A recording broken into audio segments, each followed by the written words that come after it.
Let's do the damn thing.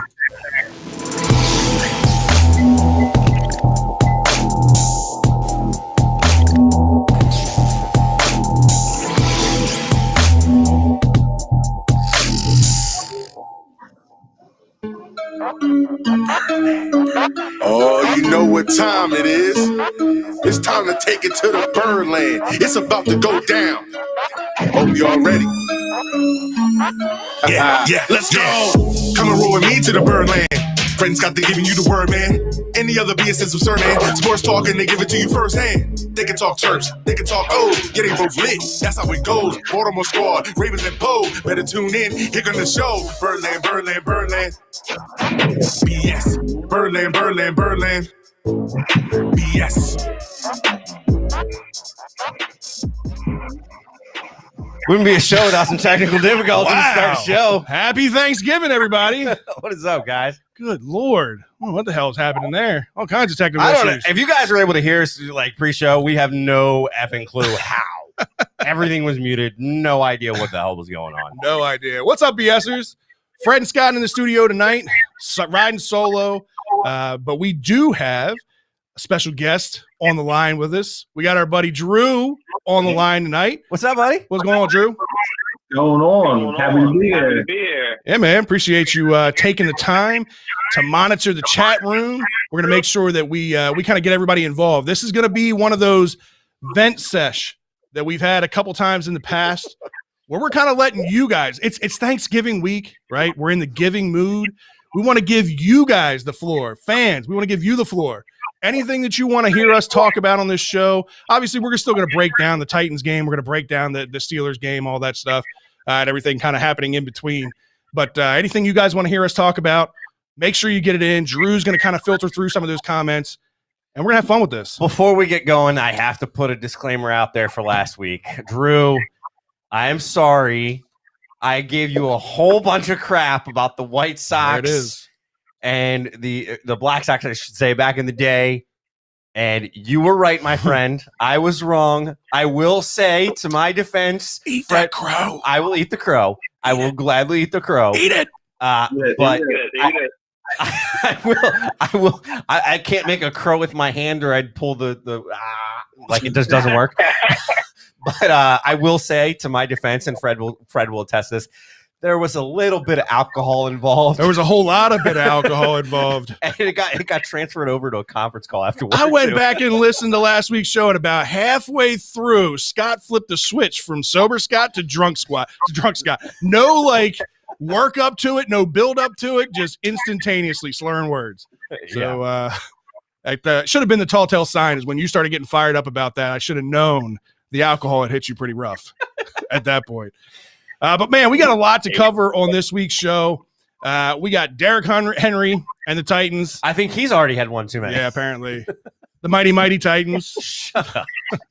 Biting the Ravens in the ass yet again. We're talking a little bit about that. COVID running rampant through the castle. We're going to see what the ramifications of that's going to be and if they can overcome that. If we can play a game on Thursday. Right. Play the game on Thursday and beat the Steelers. Terps, speaking of COVID, have had to cancel their past couple of weeks of games, second straight game due to COVID. But now they prep for number 12, Indiana, which I watched the Indiana-Ohio State game the other day. Indiana's the real deal. Yeah. I called their bluff way too early. I watched the first two drives of the game, and I thought they were trash. After that, totally different team. Totally different team. Their only losses to Ohio State, it was 42-35. Yeah. Now they didn't look good on the first two drives. After that, you saw why they were the number 12 team. Yeah. And we got Joe Burrow, Barry Sanders, and Sean Payton in this week's rundown. So we got quite the few characters. Those are some interesting characters for sure. For sure. Before we do too much, though, we do want to remind you, if you've ever been injured at work or in an auto accident, weren't sure who to call, 855-MD-CRASH. So the Maryland Personal Injury Attorneys that'll have your back. If you find yourself in that unfortunate situation, and I know I have, give our team at MD Crash a call right away. We all know the cost of medical bills, lost wages, and pain and suffering can all add up quickly and potentially put you in a bad financial place. Well, if you want a team that'll handle your case, big, small, doesn't matter, and just give you some peace of mind, save this number now, 855-MD-CRASH. It's 855-632-7274.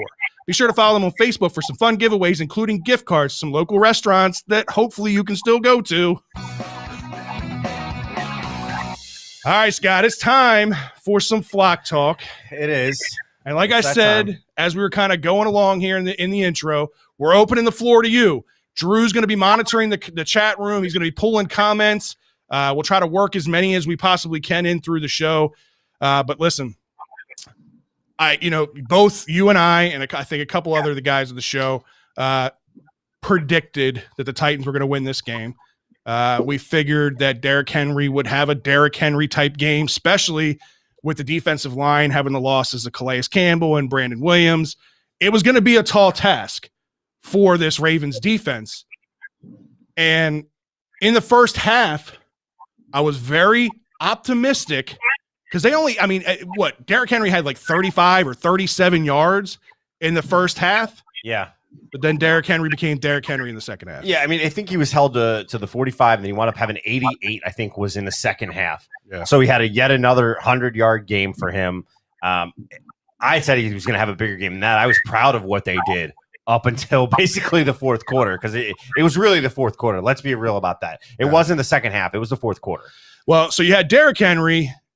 You had penalties in this game, which continue to be a trend with this team, continue to be an issue. You had a bunch of, I think, missed opportunities in this game, and I classify them as missed opportunities because there were things that Lamar just missed on.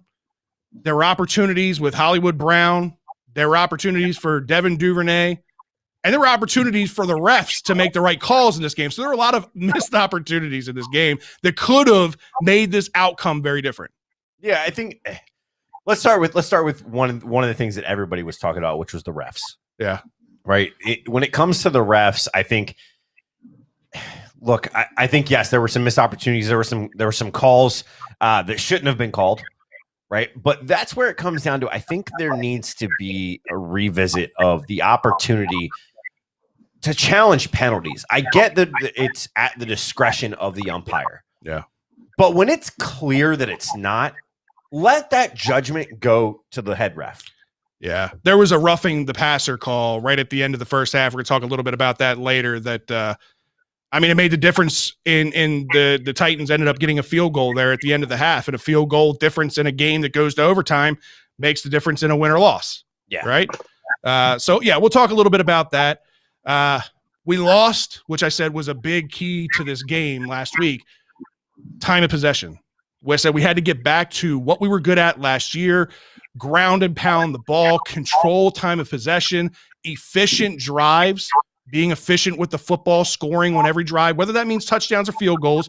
It's scoring on every drive, taking up as much time as you possibly can to limit how much Derrick Henry's on the field. And we lost this battle. Yeah, we lost it in the second half, and I think Chuck brings it up well. He asked, did the D get gas in the second half, letting Henry pound it down late? I think they were gassed. You got to remember, these guys were thin going into this game. Yeah. Right? Up until the last drive, in my opinion, Derek Wolfe looked good in this game. Derek Wolfe, I think he had his best game as a Raven. Outside of the last play, which obviously Derrick Henry ran for the game-winning touchdown, he owned that was his missed assignment, and he was the one that cost us the game as far as on that individual play. But outside of that one play, Derek Wolfe played out of his mind, so we'll talk a little bit about that. Another thing we were kind of concerned about, or we wanted to see some changes, was the offensive line. We were able to see some changes on the offensive line, some of which I thought worked out in our favor. Some things that still need to be ironed out. Listen, it's trying to make the best of a group that's just really not that good right now. And there's a lot of guys that I think have been playing out of position all year long. There's some guys that haven't been playing that I think should be playing. There's a lot of factors with that. So we're going to talk a little bit about that as well. But Derrick Henry, we're going to start with him because obviously he was the key factor, right? He was the one thing that we focused on the most. You can't let Derrick Henry beat you. If you have a chance, if you think you're going to win this game, you can't let Derrick Henry single-handedly beat you like he did last year. And like I said, first half, we did great against this guy. Held him to 13 carries for 37 yards. Well, he ended up finishing with 28 carries for 133 yards in the game-winning touchdown. But this is kind of Derrick Henry's MO. Derrick Henry is the biggest back in the NFL right now. He's a wear you down kind of running back, right? He's a second half running back. He's a guy that, you might be able to stop and you might be able to contain in the first half if you've got a good defensive front. And the Ravens played very well against him in the first half. But he's going to eventually wear you down, especially when you don't have the depth and the pieces that we're missing in this game. Yeah, I mean, it definitely the depth and the pieces that, like you said, with Campbell and Williams both being out, that played a big role. But I think another piece that played a big role for me was the penalties. The self-inflicted penalties in this game were huge. Yeah. We had, I think just on defense alone, 71 yards on 4 penalties. Yeah, that was just in the first half. Right, and they've wound up finishing with 6 penalties, so 2 more penalties. They were only 5 yarders apiece, so wound up being 81 total, but still. I told you this before, like, you don't win football games when you lose the penalty battle, right? If you're giving away free yardage, especially against a team like this, a top echelon team in the conference, right? A team that obviously had your number last year. You're trying to win as many of these individual battles as you possibly can. You can't lose the turnover battle, and you can't play undisciplined football. No. You're going to lose. The fact that the Ravens even went to overtime against this team, considering they gave up, yet again, 81 yards in penalties, pretty telling to you about how, I know everybody's out there panicking right now with how, the Ravens are playing. They're sitting at 6-4. It doesn't look good. I feel like everybody feels like the sky's falling. This team's not as far away from being they're not elite. They're not bad either, right? They're still in the run to be a good football team, and if they get hot, could still make a run in the playoffs. I think for me, the biggest thing that I'm looking at and seeing is when it comes down to what happened in this game, I think there's a lot of overall missed opportunities. Oh, man, they were all over the board. Like, just to start with the first one, you and I were talking about this. That first half, the fake punt. The backup quarterback's in there, for God's sake. How do you miss nobody that? see this? How do you miss that? I don't know. You want to know what gets me? How did the sideline not see that? Yeah. To make the timeout call to readjust. Yep. Exactly. It's fourth down. You've got the backup quarterback out there. How does somebody, you got guys that are in the booth, that are watching this stuff. You got guys on the sideline. You've got the players out there who are in the forefront. Like, how do you miss this? But that ends up being a converted first down, right? You're winning 14-7. Then after that, this is kind of where I thought the refs kind of came in. You had that BS roughing the passer call on Pernell McPhee at the end of the first half on third down, which ended up being an incomplete pass. Would have been fourth down again, but it allows the Titans the first down and end up getting that field goal to pull within 4 at the half. Mind you, they get the ball at the beginning of the second half. He's just supposed to stop midair. Yeah, and just drop to the ground. That's how it's supposed to work, right? I'm not one to I don't harp on the refs because you win some and you lose some. There's definitely calls that go your way and there's calls that go against you. I get that. That's the human element of the game. But again, you've got two teams playing for a potential playoff spot, right? This is a heated battle. That that there was all the chattering and everything that was going on pre-game when they're standing in the at midfield, and Harbaugh's the only one that goes out there and says anything to these guys, and these guys are yelling at Harbaugh. So I thought that showed. First of all, I don't mean to go off on another tangent, but I thought that showed some kahunas for Harbaugh and shows you. To me, he's going to protect his guys. Yeah, but the lack of support from his guys. Why weren't his guys out there with him? Because they were still coming out of the tunnel. His guys were still coming out of the tunnel, Fred. They weren't just it wasn't like, because if you go back and you watch that shot, there's one angle off to the side where it shows all of them coming together, and up on the big screen is them coming out of the tunnel. Okay. They weren't out there yet. The first guy that was out there was Tucker, and that's because he's doing warm-up kicks already. Yeah, right. Like that's why. But to me, it's stuff like that I think the league, and I'm not just drinking purple Kool-Aid. If the Ravens did it, I would have a problem with it. It's disrespectful, first off. Yeah. There was intent to disrespect. It's unsportsmanlike conduct before the game even gets started. Right. As far as I'm concerned, I don't care who does it. I would be saying the same thing if the Ravens did it to the Titans. There should be something there that needs to be said. Drew, we're going to go out to the listeners out there, to everybody in the chat room. Anything good coming in so far? Yeah. I think Summers might have had both of these, but he did his question just now was, is that a problem with lack of heart with the team? And he had a question earlier. I think it was him. How much do you think Tyreek will come back to help the line? I don't think he will help out a lot, but it is something. Yeah, no, Tyree Phillips, definitely it adds another body. It adds depth, right? And granted, I don't know how much of an upgrade he would be, but let me tell you what, DJ Fluker is terrible at tackle anyway. They had him start in this game at right tackle, and I don't think he was out there for more than 1 or 2 series before they yanked him for a practice squad guy in Will Holden. And outside of, I think he had one false start or one within penalty. Within the first drive of him being out there. Yeah, penalty, he had one penalty go against him. I thought Will Holden did a damn good job, played way better than Fluker did. He held his own. Yeah, I see what you did there. But no, I think a guy like Phillips would definitely add another piece that could be out there, especially at the guard. He was a tackle in college. We haven't really seen him play right tackle because obviously he got hurt before Stanley went down, right? And then they moved over Orlando Brown to the left side. We haven't seen what Phillips could do at right tackle, but I'd be intrigued to see that for sure. Yeah, I think it definitely plays a role into it. I think you can make adjustments. Like you said, there's still things on this line that need to be addressed. I didn't see him out there for very many snaps. I think may have been less than a handful. I really like to see Skura out there at guard. Yeah.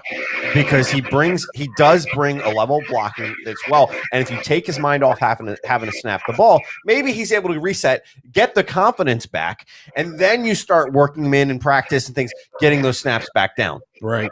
Well, I'll be honest with you. I thought the replacement from Skura to Makari, which we have been talking about for 2 weeks now since he started having the really bad snap issues, cleared that up. I mean, I didn't see any snap issues out of Makari. I thought Makari held his own. We saw Makari filled in well when Skura got hurt before. Right. I don't think he's a great center, but at this point, you got to have somebody who can snap the ball and get the ball to Lamar, especially if he's going to be running most of his formations out of the pistol, right? Yeah. You got to have somebody who you can trust to get him the ball. As simple as that sounds, if that becomes an issue, that's super detrimental to this team. And like we talked about last week, Lamar has saved Skura's ass on multiple occasions. It's one of those things that he's done consistently and done well, and it's because he's such an athlete at times. And I think that's what's helped and made it, a little more tolerable. But I think, again, it really comes down to this year. I've said it before. I'll continue to say it. I think that Skura is still coming back mentally from the injury, and he's trying to get off the line quick. That's what I'm saying. If you put him in at guard, let him get the comfortability back up there of blocking again, and when he doesn't have to hike the ball and worry about jumping on his man, he can just focus on his man, focus on what the task at hand. Then in the background, you start working on the hikes again and the snaps. Yeah. It's something you have to work on with him. And I mean, we see this a lot in baseball where pitchers will get a case of the quote unquote yips, right? They can't find the strike zone. You got, what was it? Rick Ankiel, who was throwing the ball 20 feet over the umpire's head. And he had to convert to an outfielder because it became so mental. I'm not saying that that's what Matt Skura's problem is, but it's probably the closest comparison because if he's consistently having these snap issues, right? The first week, it became a severe issue. We thought, it's because of this cut on his finger, right? And that makes sense because, like you said, a pitcher with a blister on his finger, it affects that too. But it became an issue even when the cut wasn't there. So to me, that just tells me that that's a mental problem. Yeah, I think it plays right into it that we continue to see him work on those things, like the cut, the jumping off. It's just so many different things. I didn't even think about that comparison with the yips, and that's something that you think about, you make adjustments, you have a guy move and he can get past it. Some guys, it's just it's that mental block that they need to get over. 100%. All right. So let's go back to defense for a second, right? One of, I think, the most embarrassing plays in this game had to have been the attempted tackles. And I say that, oh my God, plural with a SSS at the end, because there were multiple missed tackles on A.J. Brown's touchdown down there in the red zone. This is where, when you're dealing at I love Marlon Humphrey and what he brings to the table with the Marlon punch. Yep. I love that guys are trying to do that, but you need to recognize who you're going against. Yep. A guy like A.J. Brown has not gotten to where he has fumbling the ball because everybody's been trying to punch it out and he's been fine. Right. He's a strong dude. He's a big wide receiver. If you got him in open space and you got a clean punch on it and you want to try it, that's fine. But pay attention as a defender. If the first guy punches and misses, your job is now to come in and tackle him, not to come in and try to punch the ball again. Right. That's what happened with that A.J. Brown play, is that there was 3 separate guys coming in and 1, 2, 3 punches. You're trying to knock him out, and the man scores a touchdown because of it. I 100% agree with you. Marlon Humphrey has a gift. He has the ability to wrap and punch almost simultaneously. Right. That's why it hasn't really been detrimental to him where he's gone for the punch and then missed a tackle. It doesn't happen very often with Marlon. And we saw a few weeks back where Deshaun Elliott started doing it. And he admitted, even in an interview, that he had been watching Marlon Humphrey tape and all that, and he created a forced fumble in that game. So it's great when it works. But if you're not, your primary objective as a defender, number one, is to wrap up and make the tackle, right? It's then to make a turnover. Maybe you go for that type of ball if like you're down by a couple scores, you need a turnover, you need to make a play on defense like that. Right at that point in the red zone, your main objective is to stop them from scoring a touchdown, hold them to a field goal in that situation. It's a one possession game. Yeah, no, you have to stop him. And it's not just one, it was 3 different guys in this play that missed tackles. It's frustrating. And this is just a basic fundamental that you don't expect to see out of a Wink Martindale defense. No, well, I expect to see the punches. We've seen this historically. No, what I'm saying is the lack of being able to tackle. Well, but prior to last year, that was an issue that we saw, right? And it was mid-year last year. And then they started saying we're focusing on this, but wrapping up is also a primary. The issue with this one was that A.J. Brown play. We had one guy that swung and hit the ball. That was Marlon Humphrey, actually. We have 2 guys that swung and hit his leg and his bicep. Right. If you're going to swing, that's the equivalent of me swinging, like, Mike Tyson swinging for your head and whiffing and swinging for your head and hitting you in the shoulder. Right. Like, that's what the equivalence of this is. If you're going to do it, you got to be hitting the ball, not a guy's leg, not a guy's arm. It's you're hitting the ball. If you don't think you can if the guy's getting away from you, make the fucking tackle. Right. Simple as that. And I'm sorry, a guy like A.J. Brown, you don't tackle him waist up. You tackle his ass at the feet. Yeah. Don't let him use those feet. Wrap up those feet and hold them tight to your body. Bear hug those feet where he stops and falls flat on his face. 100% agree. 100% agree. And one of the other guys on this defense, it's been a little puzzling and a little frustrating to me as of late, especially over the last few weeks, Marcus Peters, right? And this is a guy, you know me, I love the addition from day one. He made an immediate impact last year, day one. But we all knew kind of what we were getting into with Marcus Peters, right? Is that he's a gambler and he takes risks, and sometimes he can be caught out of position. And that's the risk reward that you take with Marcus, is that sometimes he's going to make those big plays. He's going to make that pick 6. He's going to take it to the house and you're going to be elated.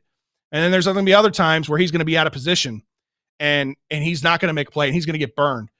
But I feel like that's been happening more and more often lately.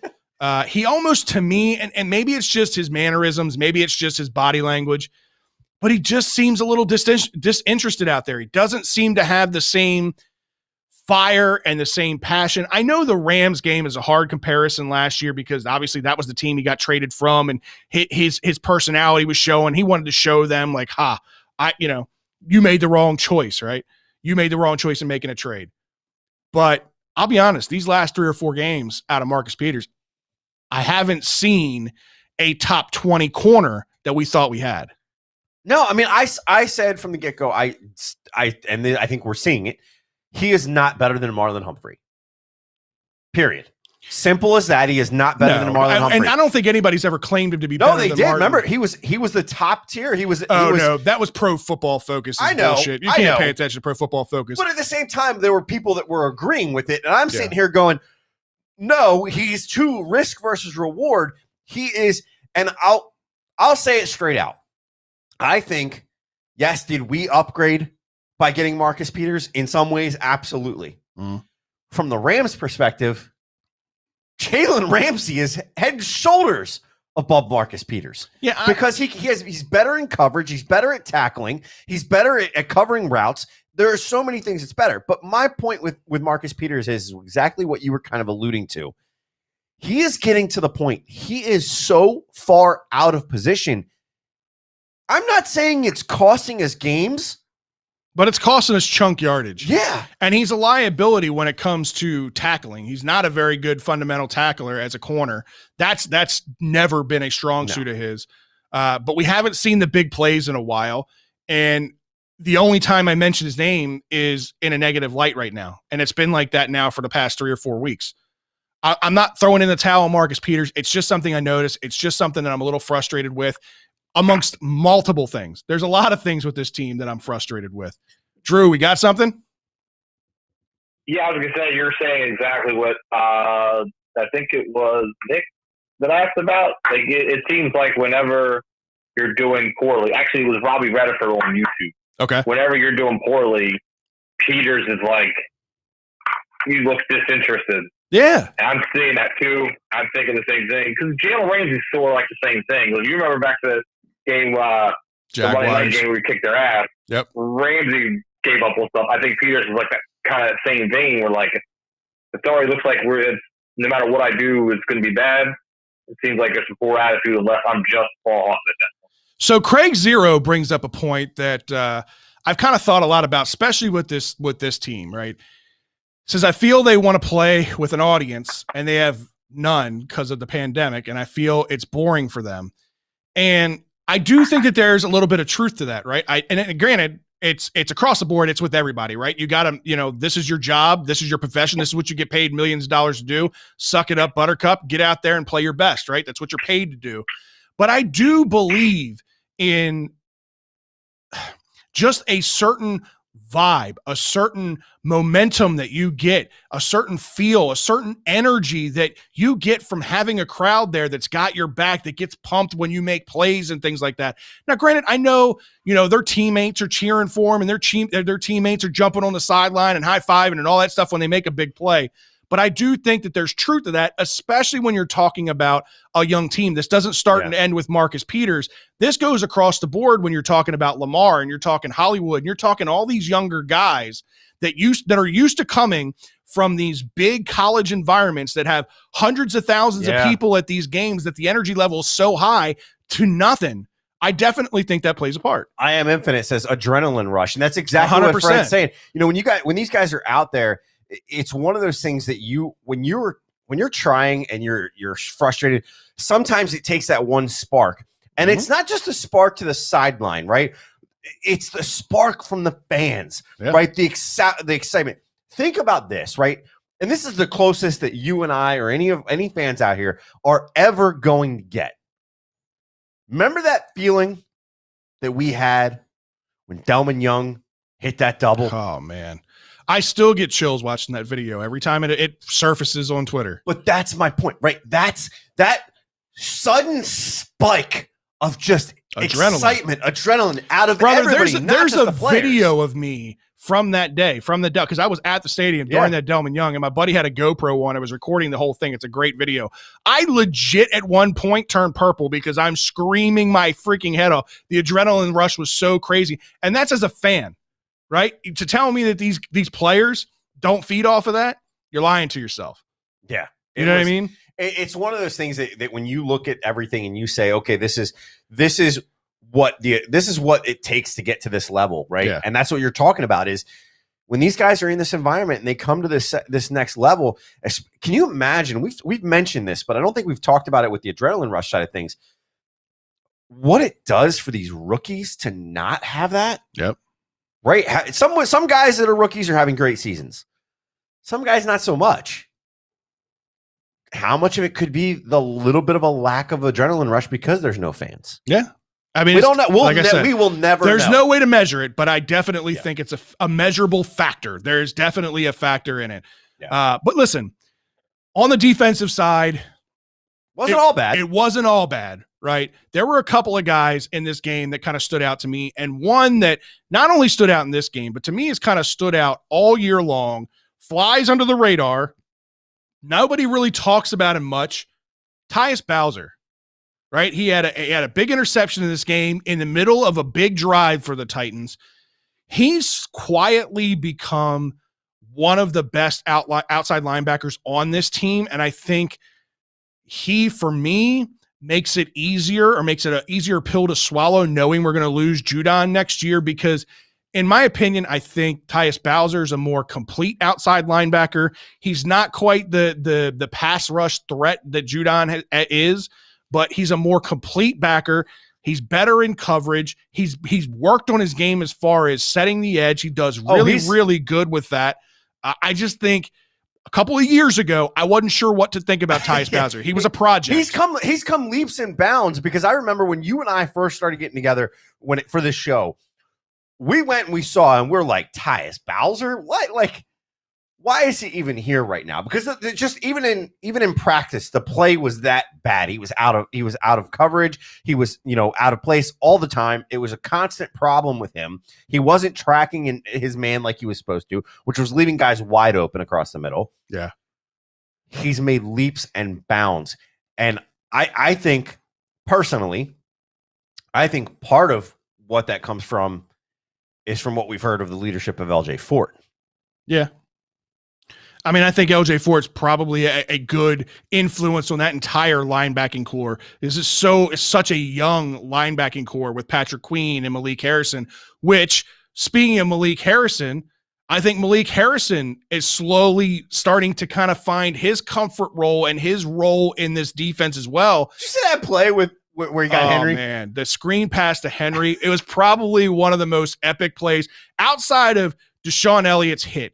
The Deshaun Elliott hit on Henry was insane, considering the size difference between those guys. Elliott is, and I know I saw this on Twitter too, and I 100% agree with it. He is that classic throwback safety, that hard-hitting safety that, the Troy Polamalu days, the Sean Taylor days, the Ed Reed days. Like, he's playing in this new era, but he's definitely got that OG type of style to his game, and I really like him. The only thing I'll say is, he made the tackle, and that's great. Hit a little lower. When you're going up against somebody that big, you don't want to hit them up high because they can tend to make you look bad. I think he caught him a little bit off-centered. He caught him a little off balance, so it worked out in his favor. Go a little lower on the target zone. I think Deshaun Elliott, man, he's got a bright future. And Nick asked, when is Fort back? Fort actually was back in this game. He played in this game. I think he had 2 tackles in the game. So they weren't going to rush him back, I don't think, as far as putting him back out there quickly, but he was out on the field for several snaps. But he's been a great influence. Robbie, Elliott 100 times better than Earl. Yes, the Ravens version of Earl, 100% agree with you on that. But like I said, I mean, that play by Malik Harrison, it was insane. He gets double teamed on a screen pass to Henry. Can't get around the blockers. So you know what he says? He says, fuck it, I'm going to tackle all 3 of them. Somehow, this guy gobbles up 2 blockers and Henry and brings all 3 of them down. Yeah. Unreal. I mean, we knew that Harrison, kind of coming out of the draft, he was the thumper. He was the hard-hitting linebacker. Patrick Queen was going to be the guy that was better in coverage and the more versatile backer. But that play alone, man, just single-handedly for me describes everything that Malik Harrison is. Yeah, I think he played a good game. I think he was able to show the power that we wanted to see out of him. And there's a lot of things with this defense as a whole. I want to hit on this for a second, because you mentioned Elliott. We mentioned earlier Derek Wolfe. We said Tyus Bowser. You talk with the Elliott hit. That was a big hit. But that translates, because the bigger hit in this game, in my opinion, because he did it twice, not just once. Right. Justice Hill on special teams, yeah. With the tackles, give him credit. Hard hitting. Yeah. They were trying to murder somebody on special teams. Let me tell you about it. If I'm Wink, I'm maybe thinking, like, how can we get Justin? Because those were clean tackles too. Yeah, they were clean tackles. One was heads up. One of them, he hit the guy. The guy didn't even know he was coming. The other one was a heads up. The guy knew he was coming. Squared up to him like he was going to run him over, and he said, "You ain't running shit over. Let's go." That is the one area that Justice Hill has shined in. Now he's going to have a bigger role this week. We're going to talk a little bit about that later. But yeah, he had a big role on special teams in this game. But all right, we haven't talked about it yet. We got to talk about the offensive side. We haven't talked a whole lot about Lamar, right? So we talked about some of the missed opportunities on the defensive side. Some of the missed opportunities on the offensive side, it started earlier. It started real early in this game for me. The second drive of the game. And this is what I'm saying by missed opportunities, right? You're talking about a game that went to overtime, and the Ravens lost on a run by Derrick Henry to seal it in overtime. A couple of these difference makers, if one of them changes, this outcome of this game changes, in my opinion, right? Yeah. We talked about some of them on defense. On offense, Second drive of the game, Andrews is wide open in the end zone, wide open. And Lamar, instead of putting a little oomph on it and getting it to him, he kind of throws this floater. Now, I understand he's trying to get the ball over the safety or over the backer. I'm not sure if it was a backer that was in coverage or if it was a safety that was in coverage. It was a safety. He's trying to get it over his head, but at the same time, you got to throw that with a little bit of velocity on it to get it to him in time. He was wide open, but because he floats it, it gives the backer time. Yeah. It gives the backer time and to get there and break up the pass. And you got to recognize that Andrews is a guy that can go up and fight for the ball. We've seen it. Right. We've seen him do it across the middle. We've seen him do it in the end zone before. He can go up and he'll fight for the ball. Throw it to him. Let him catch it. If he doesn't, if it hits him in the hand, he doesn't catch it. That's on him. That's on him. But you don't give the backer time to react. That's the problem. Another big one too. You know the play. I can't remember whether it's on the same drive or the following drive. Yet again, they're inside the 20. They're in the red zone, and I think he's tried throwing another pass. I think it might have been to Hollywood that he was trying to hit, and wide open Dez Bryant. 1 yard inside the end zone. Yep. Or out, I'm sorry, 1 yard outside the end zone. He catches it. It's Dez Bryant.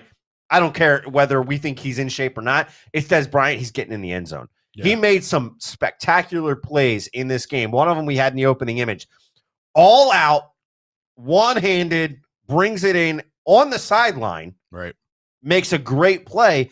And yet, when it came down to it, he didn't even look his way. Lamar was looking right the whole time. Yeah, Dez Bryant, I thought, this was actually his second game that he got in. First game, they didn't really use him at all. They didn't target him. They didn't do anything with him. But this game, they used him. Now, they could have used him a little bit more because there were plenty of times, and the announcers pointed this out. There were plenty of times, Tony Romo pointed it out. Obviously, he knows Dez Bryant like the back of his hand.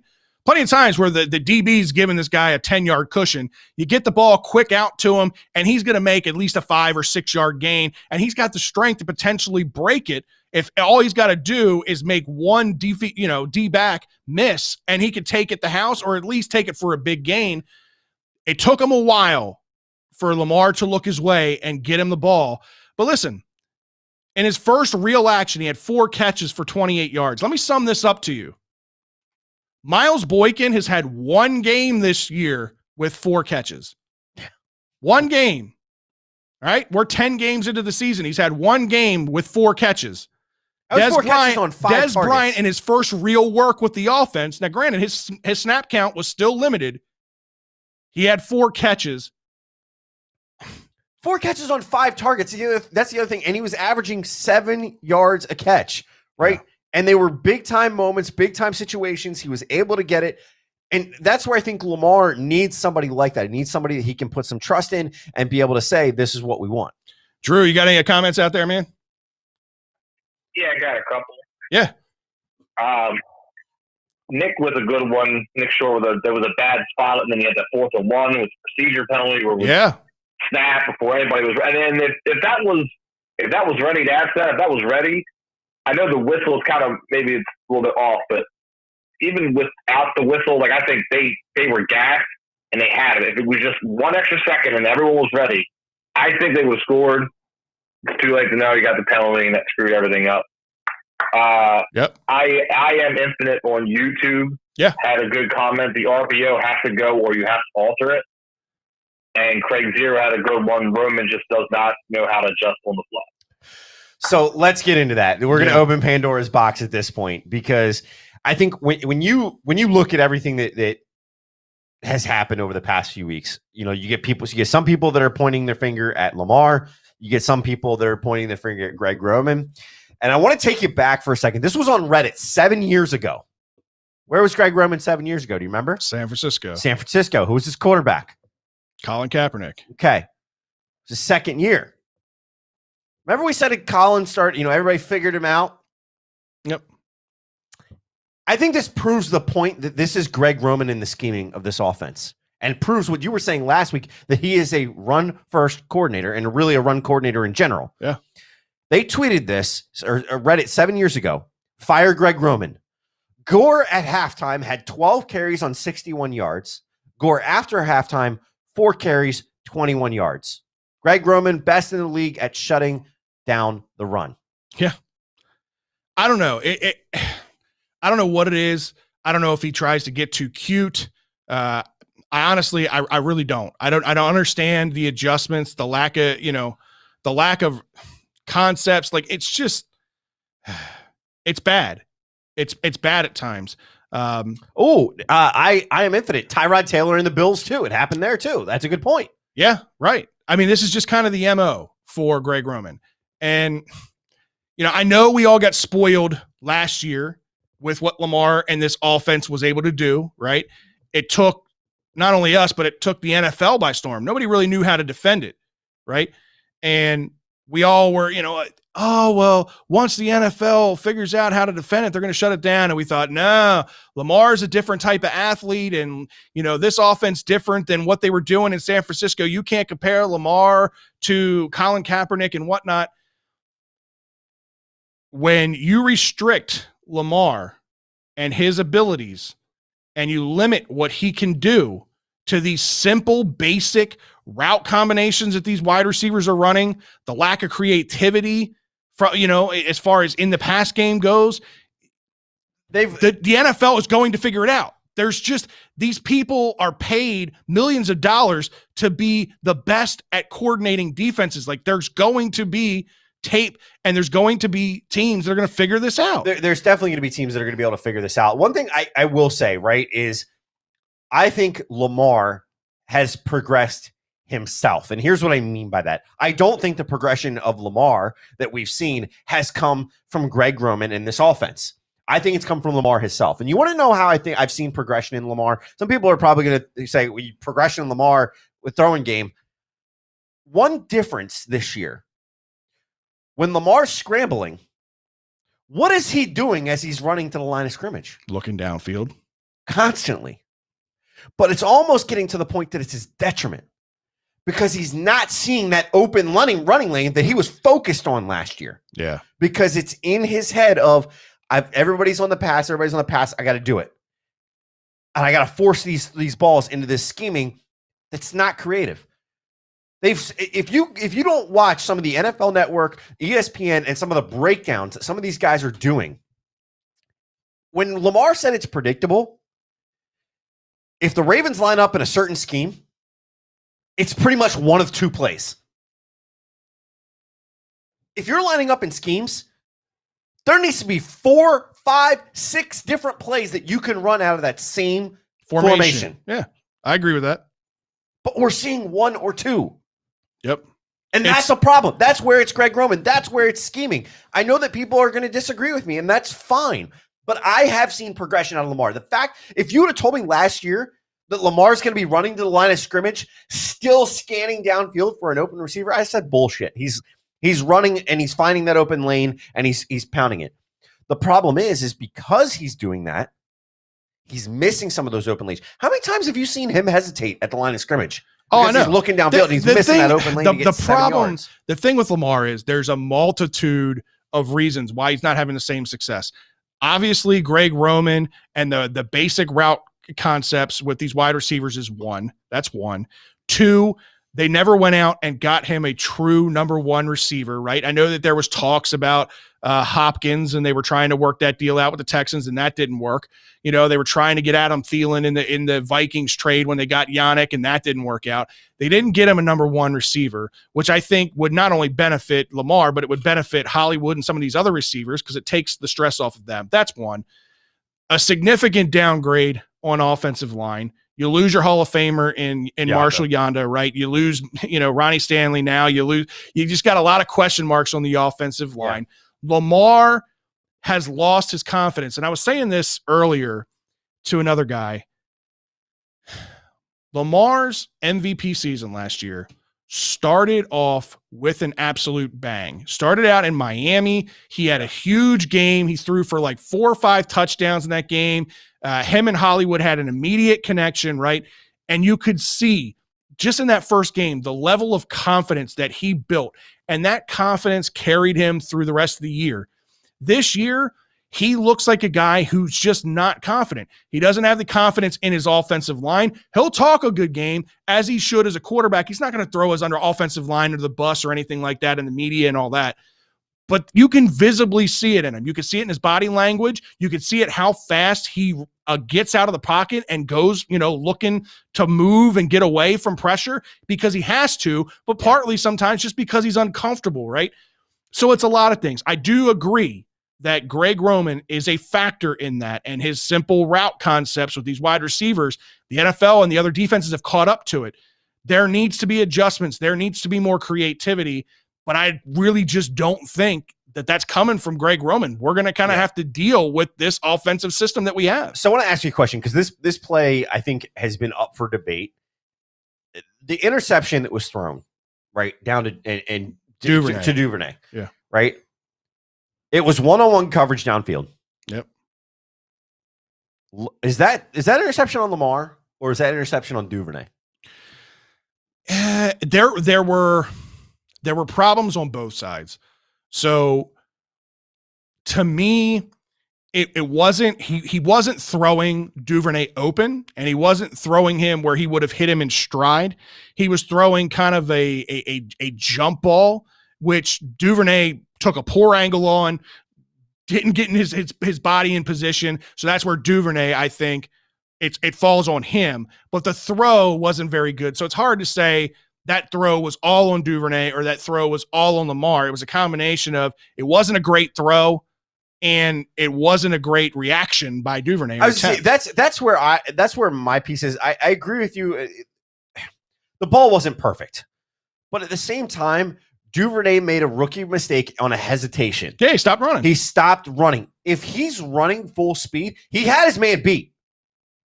If he's running full speed, I don't know that his man has time to react, but because he stopped, his man had the time to turn because he was coming back to cover Duvernay. Right. And, oh, shit, the ball's coming, and it's coming right towards me. If Duvernay doesn't stop, I personally don't think it's an interception. Right. Is it maybe a jump ball? Maybe. Maybe he does hit him in stride because the number was thrown to the outside. I didn't think he would have hit him in stride, even if Duvernay would have kept running. Duvernay would have had the speed to had to slow down and wait for the ball. It would have been a 50-50 The only ball, reason I say that is because it was 5 yards behind where Duvernay was at the time. Yeah. So I'm thinking if he's 5 yards downfield, maybe it's, is it a jump ball? Maybe still. I don't know. I do have a problem that Duvernay missed his route. I don't know if you're on a go route like that, why are you stopping? Right. It was like he was stopping to come back to the ball, thinking the ball was going to be short, and Lamar puts it deep. Which leads me to my other statement, which is going to be regarding Hollywood. Okay. I don't want to hear a fucking word out of Hollywood again. I've seen a lot of people on Twitter saying his name's not Hollywood anymore. His name is Marquise Brown. He doesn't earn the nickname Hollywood until he starts making plays. You have the ball hit you in the hands. Yeah. And on a big play. Right. And you miss it. Yep. And now I look back and in this game, I tell you what, I didn't see him beating his man. And Garnett, I'm looking at you, buddy, because you sent me a message. You sent me a little video that said, here's some of him beating his man. And I told you I think I could find just as many of him not beating his man. He was not open in this game very often. I think Hollywood Brown's, which is ironic because he was going over the middle on that play, I think that extra weight hurt him. I am convinced of that at this point. I don't see the extra gear out of him. Yeah, no, I agree with you. Like, I thought the little bit of bulk that we would see out of him would make him into more of an aggressive wide receiver, meaning like last year, we knew he had the foot problem, and he seemed to, every time he catch the ball last year, if there was anybody within 2 or 3 yards of contact, he would fall down on the ground or he would run out of bounds to avoid contact. Part of that, I think, was the foot, and part of that was I think he's just an undersized wide receiver. So I thought, well, this added bulk, even if he sacrifices a little bit of speed on that, if it makes him more of an aggressive receiver and willing to turn up field and take on some of these tacklers, that would work to his benefit.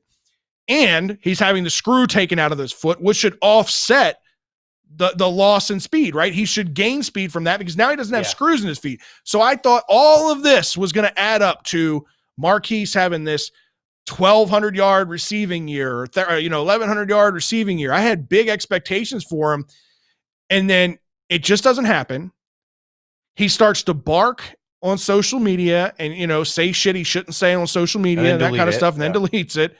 You can obviously, we've talked about this for the last couple of weeks. You can see there's something going on. There's something going on between him and Hollywood. They're not hanging around each other. They're not walking in together. They're not riding in the cars together. They're not doing things that they normally did. Something's off with the two of them. You don't even see him chatting it up on the field as much anymore. And so with all that said, you have to make every play that you do get. When you get the opportunity, if you're going to make noise like that and you're going to talk shit like that, when you do get the opportunity, prove to them why you deserve those opportunities. Show them why you deserve the opportunities, because you are a playmaker, but then you drop a ball that hits you right in your hands. I know we're human and he's human, right? That can happen. But when you're going to talk the talk, you better walk the walk, and he hasn't. Yeah, no, it's one of those things. I think when it comes down to it, if he makes that play over the middle, okay, a little bit more. But I tell you, I can tell you, they didn't have everybody mic'd up, but I can tell you what was being said on that field by the Titans when he dropped that ball. You too scared, bro. You too scared. That's what that's what the chirp was, right? We all know how football works. That was what the chirp was. And it was going all day long. If that would have been Ray Lewis or Ed Reed out there, you know he would have heard it. Right. They'd have been in his head. I know the Titans are doing the same thing. And guess what that does? That makes Lamar not want to throw to you over the middle, because now he thinks he does think you're scared. Right. He thinks you are worried about this guy hitting you. Not saying that that's what it is, but when you miss a ball like that to hit you in the hands, your quarterback loses confidence in you. Yeah. And when you aren't hitting that next gear, your quarterback loses confidence in you. All I could do before was hit you with a deep ball or hit you in the wide open middle. Now you can't get open in the middle, and when you are, you're dropping it, and you can't get open on the sideline. When I try to throw it down in numbers, I know J.C. Jackson is a top quarterback. He still should have been beat twice in that game against the Patriots. He should have beat his man in this game. Their top cornerback, I forget his name right now, for the Titans was out. He should have been open all day long. Yeah. He doesn't have the extra gear, or he doesn't care to hit it. Could very well be. All right, but it wasn't, again, not all doom and gloom on the offense. Again, this is a game that we went to overtime with and lost, right? We're not getting – that's the thing you got to keep in mind. I know we're 6-4, and I know it feels like the sky's falling. I get that, right? But outside of the Chiefs game, none of these losses have been blowout losses or anything like that. Like, these were all games that we were in, and a couple things go this way, a couple things go that way, and we're sitting very different when it comes to the record, in our standings, right? So you got to keep that in mind.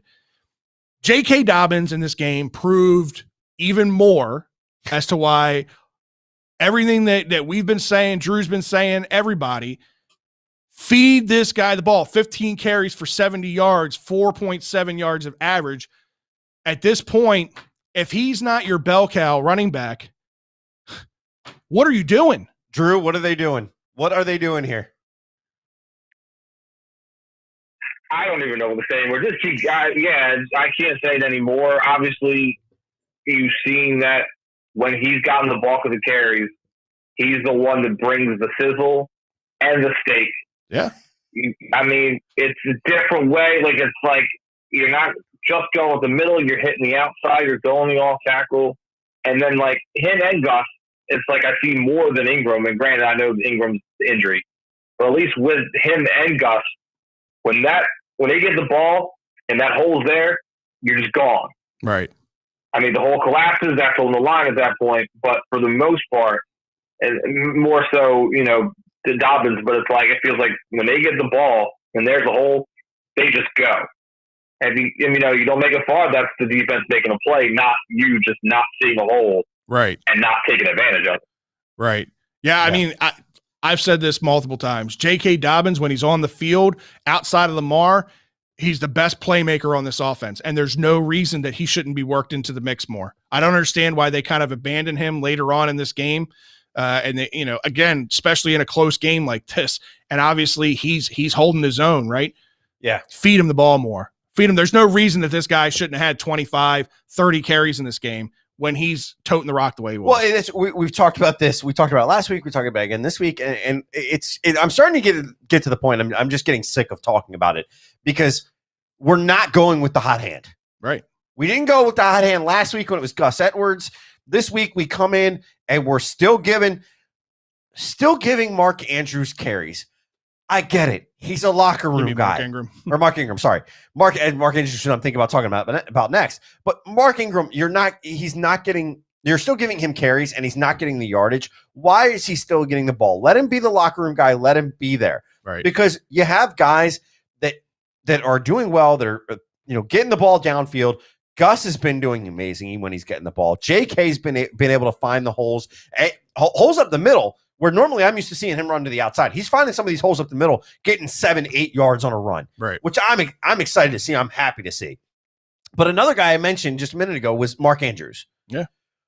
Let's think about this. Mark Andrews, 5 receptions for 96 yards, 1 TD. Should have had a second one. Should have had that second one if Lamar throws it to him harder. All that in one tight end sets. Yeah.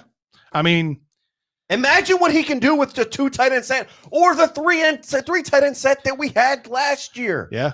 Like I said, we've thrown a lot of touchdowns out of that 3 tight end formation that we didn't, that we had last year that we don't have this year. But it is what it is, right? You got to make it work with what you've got. He did comment today and said Luke Wilson has come in and kind of learned the playbook really quickly. They signed somebody else to practice squad too, another vet. Yeah, I can't think of his name offhand. But they did sign another guy. Yeah, they're at this point. Drew's got they're bringing in everybody. Go ahead, Drew. I'm going to go with something you said. I don't remember if it was on Facebook or Twitter. First part, I think once Wilson gets acclimated, since you guys brought him up when I was mid-salt, once he gets acclimated, you'd rather have Boyle, obviously. Yeah. But I think Wilson can fill that role real well. Then it comes to the point you brought up. At what point do you try Boykin in that move tight end spot? It's not going to happen this year. At some point, it's do it. I guess. But I mean, at some point, you're going to have to experiment with somebody in that kind of role, because at this point, you're too damn vanilla at that point anyway. And before long, you let the season slip away without trying. Right. Yeah. Something different. Rob, but now, granted, that goes back to Roman. Is that something you would even try or be able to do? Robbie on YouTube says Eric Tomlinson. Yeah, that was the other signing they signed to the practice squad. So right, going back to what he's talking about. So I put a post out there on Twitter the other day that I'm 100% on board with the Miles Boykin to tight end transformation next season, right? Because this isn't going to be an easy transition for somebody like Miles Boykin. He's going to have to put on some more size. Maybe right now, yes, he's got the height. He's 6'4", he's 220. But at the tight end position, you're going to be 240, 245 at the minimum. You're taking on outside rushers and linebackers at that point. You have to be ready. I think he has a similar frame to Darren Waller, and I think he can make a similar transition. It's just going to take him a little bit longer. Darren Waller, when he got drafted, somebody pointed this out to me on Twitter, and I didn't realize how big Darren Waller was. Darren Waller, I think he was 6'5" and like 240 when he got drafted. So he was already a big, like almost a tight end body when he got drafted. So he didn't have to put on as much size. Miles Boykin, he would have to put on a little bit more weight to be able to do it. But the one thing that he has been able to do good in this offense, because he hasn't been, they haven't worked him into the offense, is block, right? Yeah. He has been doing good there. So you put that extra size on. Now, granted, I would say he's been blocking cornerbacks. It's a transition going from a corner to, you're talking about linebackers, defensive ends, you're talking about big bodies. Some of the safeties, talking about bigger guys. But that's why I say I think athletically he can make the transition. And I don't want to see him go to another team, somebody else do this transition with him and him succeed like Darren Waller is in Las Vegas. I'm glad you brought that up, because people are like, this is why we never should have gotten rid of Darren Waller, blah, blah, blah. If y'all don't remember, Darren Waller was doing a little when he was here. He was on the cocaine. He was on the cocaine train. He was almost dead in his car when he was here. Yeah, that's what I'm saying. So everybody that's saying the Ravens never should have gotten rid of Darren Waller, at the time, Darren Waller was a hot mess. Darren Waller is a surprise. And if you ever listen to a game where Darren Waller is highly involved, they will say Darren Waller wasn't always like this. He had some issues in the past, but I tell you what, he's really gotten over them. And he has, and I give him a lot of credit for that. But in the moment, Darren Waller was not the right choice for the Ravens. No, and that's not what I'm saying. I don't think that I'm not saying you were, but no. I've heard people out there chiming in. I don't saying think that. the Ravens missed the boat with Darren Waller or anything. They had to make a business decision, right? They're paying this guy big money. His contract was coming up, and their primary receiver, which was Steve Smith at the time, found him, or something. I think he found him in his car, pretty much passed out. Yeah, had to be rushed to the hospital, high on drugs. And he was a mess when he was here. So it's a great story that he was able to turn his life around and make the transition out there in Las Vegas and do what he's doing. I just think that Miles Boykin could see a similar transition, but it's not something that we're going to be able to just easily plug and play. Like it's not Madden, right? You can't just take him from wide receiver to put him in tight end and expect him to do good. He's got to learn all of the different, the offensive line formations. He's got to have the strength to be able to block. I think he'd be a good pass catching option. Granted, I know Chibs gave me a little bit of shit. Pass catching and Miles Boykin in the same sentence don't go together, but that's because I really think a lot of his problems with his drops has just been the lack of opportunity, right? I don't think that Miles Boykin can't catch the football. He's not Brashad Perryman for me. I think that it's just lack of opportunities and the lack of trust that Lamar has in him. Well, you know what he trusts really well? He trusts his tight ends really well. He trusts the guys in between the hashes, in between the seams, down the middle of the field. I think if Miles Boykin's going to have a good career here in Baltimore, it's better at the tight end position than it is a wide receiver. What's so crazy to me with Boykin is we talk about him being a good blocker, right? Yeah. He can be physical when it comes to that. But when it comes to getting the ball, he's not physical. Yeah. He's just not. And that's one of those things that you have to go up and you have to be physical in that sense. And that's where I think the transition comes in. It'll be a tough transition for him. I think he comes in and he if he puts on some weight and blocks next year, becomes that, that secondary Nick Boyle, then you can move to 3 tight end sets with him and make it work. It's bound to happen. Before we wrap up the Titan segment here, Drew, were there any other comments or anything that we missed that maybe the fans had questions on we could talk about? Or I do like a comment that I Am Infinity just had on YouTube. Okay. About Boykin. Yeah. He doesn't know his playbook as much, it looks like. Every misconnection was Boykin looking lost and blocking when he should be looking for a pass. Like, it definitely has that air sometimes. You see Boykin and you're like, why did you go that way? Yeah. Like, you think that in your head a lot with watching him play sometimes. Yeah, and then you heard, I guess you heard the rumors too that were floating around that he couldn't understand Lamar in the huddle or whatever. Like, at that point, like, if you can't understand the guy, and I get it, like when you listen to Lamar talk, he's got, that Florida accent, right? So he's got a little bit of mush mouth when he talks. I get it. But if you can't hear him, you got 10 other guys out there on the field. What did he say? What's the call? What am I doing on this play? I mean, you make that inquiry as you're running out to your position. Hey, Willie, what did he say? Yeah, what did he say? What am I doing on this play? And clear it up. You don't just go out there blindly and be like, I guess I'm blocking this guy. Like, that's not the answer. Any other ones out there? Kind of go backtrack on some of these.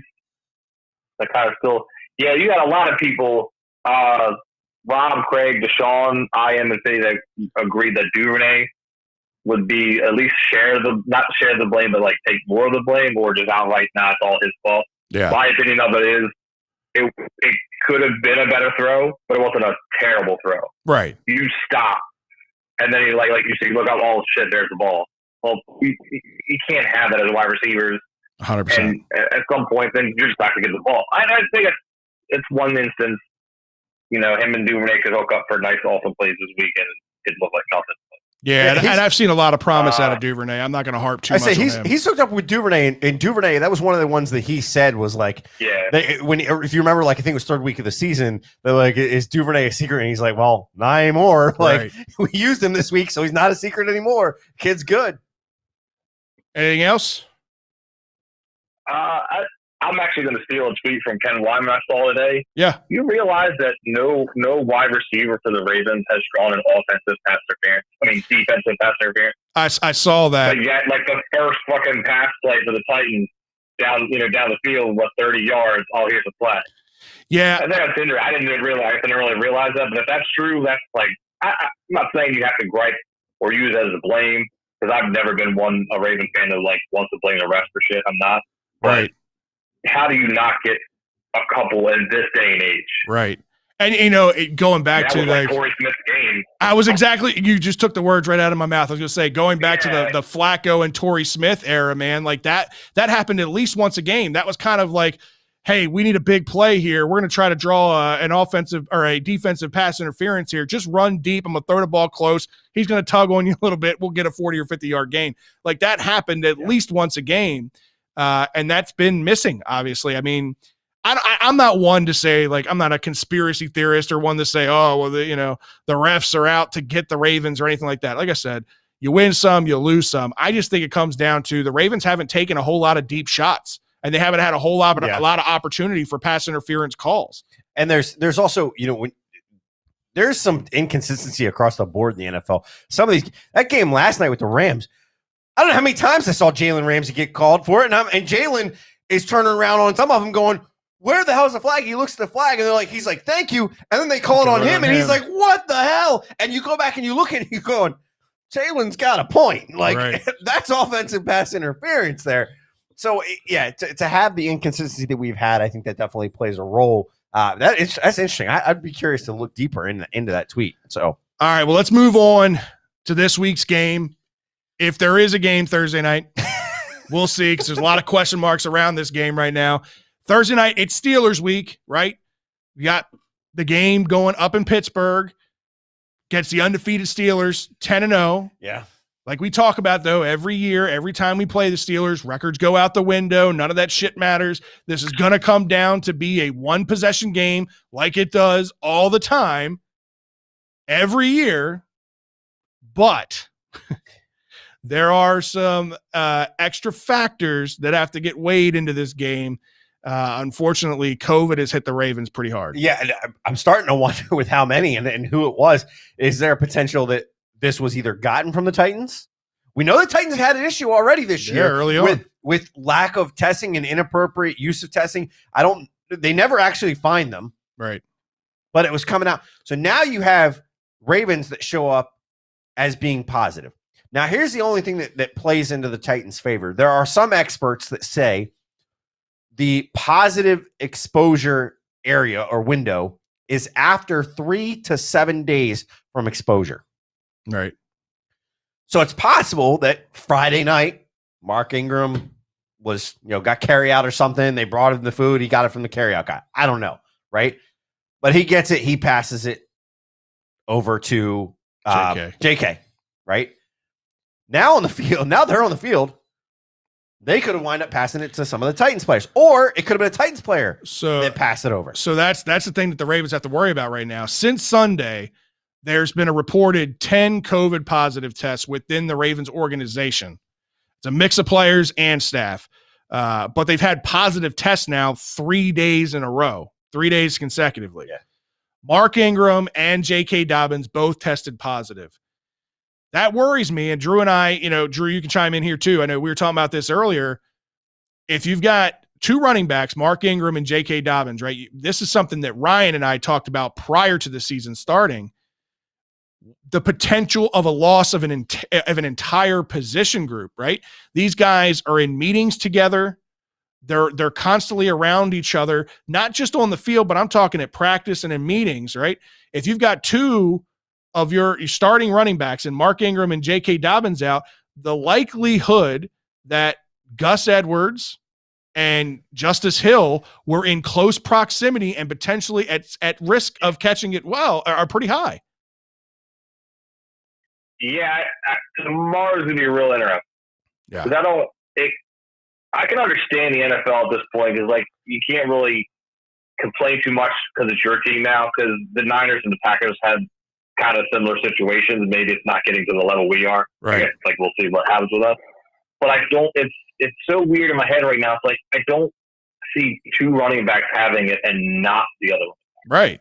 That's kind of where I'm at. Not, I guess I've never really understood the whole close contact thing. I know they got the armband thing that tracks. I guess, that's working. The other case with Humphrey, but right. Tomorrow's going to be real interesting to see if you get any more news out of it. Because if you lose all running backs, you're not okay. You have a practice squad guy, one guy.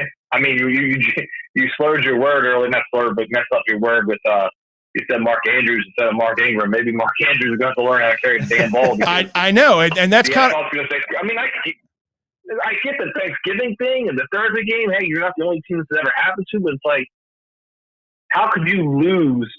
Like, we'll see. But how could you lose like a whole core and not still play the game? I don't. Yeah, that's my thing. Is like, I'm sitting here saying, we saw this earlier in the year, and Sunday games got flexed on a Wednesday. Right? How have we not had a Thursday game get flexed out to Sunday? I'm sure the Steelers would be elated that they get rid of the short week. Right. First off. Second off, you could then say, okay, the Lions game gets moved back into prime time. You think it's money? I think it's money. Okay, well then here's the deal. Lamar's not going. You're going to have RG3 or Trace McSorley going against Big Ben. Yeah. Is that really going to be pulling in the money? I don't know. It worries me. Right. You're absolutely right. And you could flex the game. To Drew's point, like losing an entire position group because they are all like, so just so you guys know, if you don't know already, Mark Ingram, J.K. Dobbins, both tested positive. Brandon Williams, also a close contact. And then Pernell McPhee was announced as testing positive today. They're saying there's more to come, potentially 3 more players to be announced tomorrow. Now, the other thing to throw a disclaimer out here is that they also make these guys go through 2 positive tests. Right. So it's quite possible that we see Pernell McPhee and Brandon Williams come back negative. Brandon Williams will have to have 2 negative tests before he's allowed to play. Pretty sure he's going to wind up getting ruled out for Thursday anyway at this point. The problem is, based on the time window of when these guys are allowed to play again, if they test positive, if we get 3 more positive tests tomorrow, whoever those guys are, not only do they miss Thursday, but they would miss the following week against the Cowboys too. If they have 2 positive tests in a row, yeah. Yeah. So if it is Lamar, we're screwed. Yeah, we're going to miss him now for 2 weeks. Well, then you sit there and question, right? It happened with the running backs, right? If it's Lamar, have they been pushing? Is RG3 and Trace McSorley not in the same room? Right. Like that's the thing when it comes to this type of stuff. Yeah, that's the thing we're not privy to is I know, again, these position groups, they all work in their own individual meetings and all that stuff. We don't know how they host and how they conduct these meetings. Do they keep them separate from each other? Do they tell these guys to wear masks all the time? I'm going to tell you now, just by the interactions that I see on the sidelines with guys without helmets on and the way that they're sitting next to each other and just spitting in each other's face and talking to each other, I'm going to assume that they're not wearing their masks in the meetings either. But I don't know. It's hard to say. So I am an Infinite says, without getting off the deep end, COVID tests are only 50% accurate. It picks up several other viruses that identify with corona. That's why players are able to come back after a few days. Yes, you're right, but that's also why they make the players wait at least 24 to 36 hours in between a positive test before the next test to determine if that's the case. Because if they come back with a second positive or a positive PCR test, let's be real. I had to have a COVID test and I had to wait 3 days for it. Yeah. These guys, Ryan had a COVID test, who is a nurse, mind you, and had to wait like almost 2 weeks. Week and a half was 2 weeks. It was legit almost 2 weeks before he got his You results. want to know why? Because we don't have money. We don't have the ability. We don't have the ability to pay the lab to go. Here's an extra $5,000. Make sure these tests are the first ones run tomorrow. All right. To I am Affinity, to his point, let's not go off the deep end here, right? We don't want to go too far down a rabbit hole with this COVID thing, and I don't want to start speculation as to who it could be or not. Let's just look at this Steelers game for what we know right now. And what we know right now is that Mark Ingram and J.K. Dobbins will not be in the backfield if the Ravens and the Steelers kick off on Thursday. Okay, we know that. Are Gus and Justice enough to get it done on the running side? That's a tall task. I have a lot of faith in Gus Edwards, it being a ground and pound north and south runner. I think that this is kind of a good opportunity for him because he hasn't gotten a bulk of the lion's share of the carries since he's been here in Baltimore, but he's going to have to, right? I know they've got Tyson Williams. I think it's on the practice squad. They'll probably bring him up as a third back, but it's going to be Gus Edwards and Justice Hill carrying the load. I think Justice Hill, you'll see him kind of what you saw him in last year. Third down situation, that pass catching threat out of the backfield. That's where you'll see him lined up. But it's going to be Gus the Bus on Thursday. And I have faith if we have the offensive line that we had out there this past week, they've got a daunting task. This defensive front that's coming in here from Pittsburgh is a damn good defensive front, but I do think that Gus Edwards can tote the rock and handle that duty. It's going to be the Gus show. We've seen the Gus show before, and it works. Yeah. Right? We've seen it, and really last year, it was the fact that Ingram came in is why Gus didn't get the ball nearly as much, but Gus was just as productive last year. Right. When we talked about this, beginning of the season, Gus was just as productive last year. He's continuing that production this year when he's getting the opportunities. And when they're not trying to have Lamar throw the ball 30 times down the field. Yeah. It can't happen in this game. To Robbie's point, we can definitely still win with where we are right now with civil tests, but will we? Yeah. It's possible, but at the same time, you have to be able to depend on the run game. Let him do that. The passing game will open itself up. We've talked about that ad nauseum. Why last year did it work so well? Because the run game was so good and the 3 tight end set worked so well because these guys could come back out of the backfield. They could be, in wide open after coming off a block, whatever it may have been. That's why it worked. Yeah, your scheming has to be right, and especially against this Steelers defense. The Steelers are not 10-0 because the offensive is this spectacular thing. The offense has been putting up pretty good numbers. The offense is good. They're not great. The offense is good. They've got weapons spread out over the field, but this defensive front is 100%. This defense is what's carried them this year. I mean, when you look at this front seven, it's probably one of the nastiest front sevens in the league. You got TJ Watt, 9 sacks, 15.5 tackles for loss. Bud Dupree, I swear, TJ Watt and Bud Dupree, seeing their kind of relationship grow when you watch like videos that they do together. These two guys are like friends. They're close friends. I swear they have some kind of like bet on the side as to who's going to finish with the most sacks. TJ Watt with 9 sacks, Bud Dupree with 8 sacks, 9 tackles for a loss. And you can't forget about Stephon Tuitt, who's got 7 sacks and 10 tackles for a loss. Yeah. This is a legit defensive front. So, yeah, it's going to be a daunting task for Gus the Bus. I think Lamar is going to have to make extra special plays with his feet in this game. He's going to have to extend plays a la how he did last year. But I do think that the Ravens can still win this game, even in the position that they're in. Yeah, you have to open up the entire game here. Lamar has to see the holes. If you are in the pocket and you start scrambling, I don't care. Don't look downfield in this game. Right. This is the game that if you get to the outside and you get space, run your ass off and find every hole that you can. Because that's how you're going to win this game. If you're still looking, I want him to look downfield, but in this game, they're going to bite up as he starts looking downfield. Yeah. And when they bite, you got to find that hole and take it like you have in the past. Because if you don't, that's going to be to the detriment. On the flip side of the ball, they've got to do a few different things here. The first one, this offense, they're not great, but as you said, they're pretty damn good. They're efficient, and Ben Roethlisberger has been an efficient quarterback. He doesn't have the deep ball that he once had. What he's doing now is he's getting the ball out quick, getting it to his wide receivers, and allowing them to make plays. And the thing that you got to realize is, as we've always said about Pittsburgh, they're a freaking wide receiver factory, right? Yeah. They've got wide receivers all over the field. You can't hone in on any one guy. Let's listen to some of these stats, right? You got Claypool, who's kind of burst onto the scene and been a huge, huge added benefit to their offense. 39 catches for 559 yards, 8 touchdowns. Deontay Johnson, 49 catches, 537 yards, and 4 touchdowns. Juju, who was their number 1 going into this year, 58 catches, so he leads in receptions, 535 yards, and 5 touchdowns. They've got 3 wide receivers all over 500 yards. If that doesn't tell you they're spreading the ball around, I don't know what does. He's got another number 2 times 2. Yeah. Right. And Eric Ebron's not far behind at tight end. I want to say he's got almost 400 yards receiving. So what a pickup there for them, by the way. Yeah. He's been huge for them. With what he like, considering Vance McDonald's production last year, given everything, and even the year before, Eric Ebron has come in, and what he's been able to do just completely opens up for these 3 guys. Right.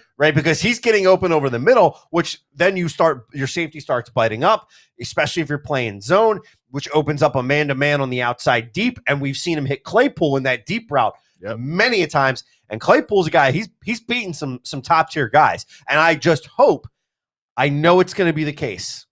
I know it is. And I hope it's not. But the matchup to watch is going to be Marcus Peters versus Claypool. Yeah, well, it depends. I mean, they might have Humphrey. They might have Humphrey on Claypool and then Marcus on Juju. Although I don't know, Marlon has played Juju historically, so I don't know. You're right. It could be those two.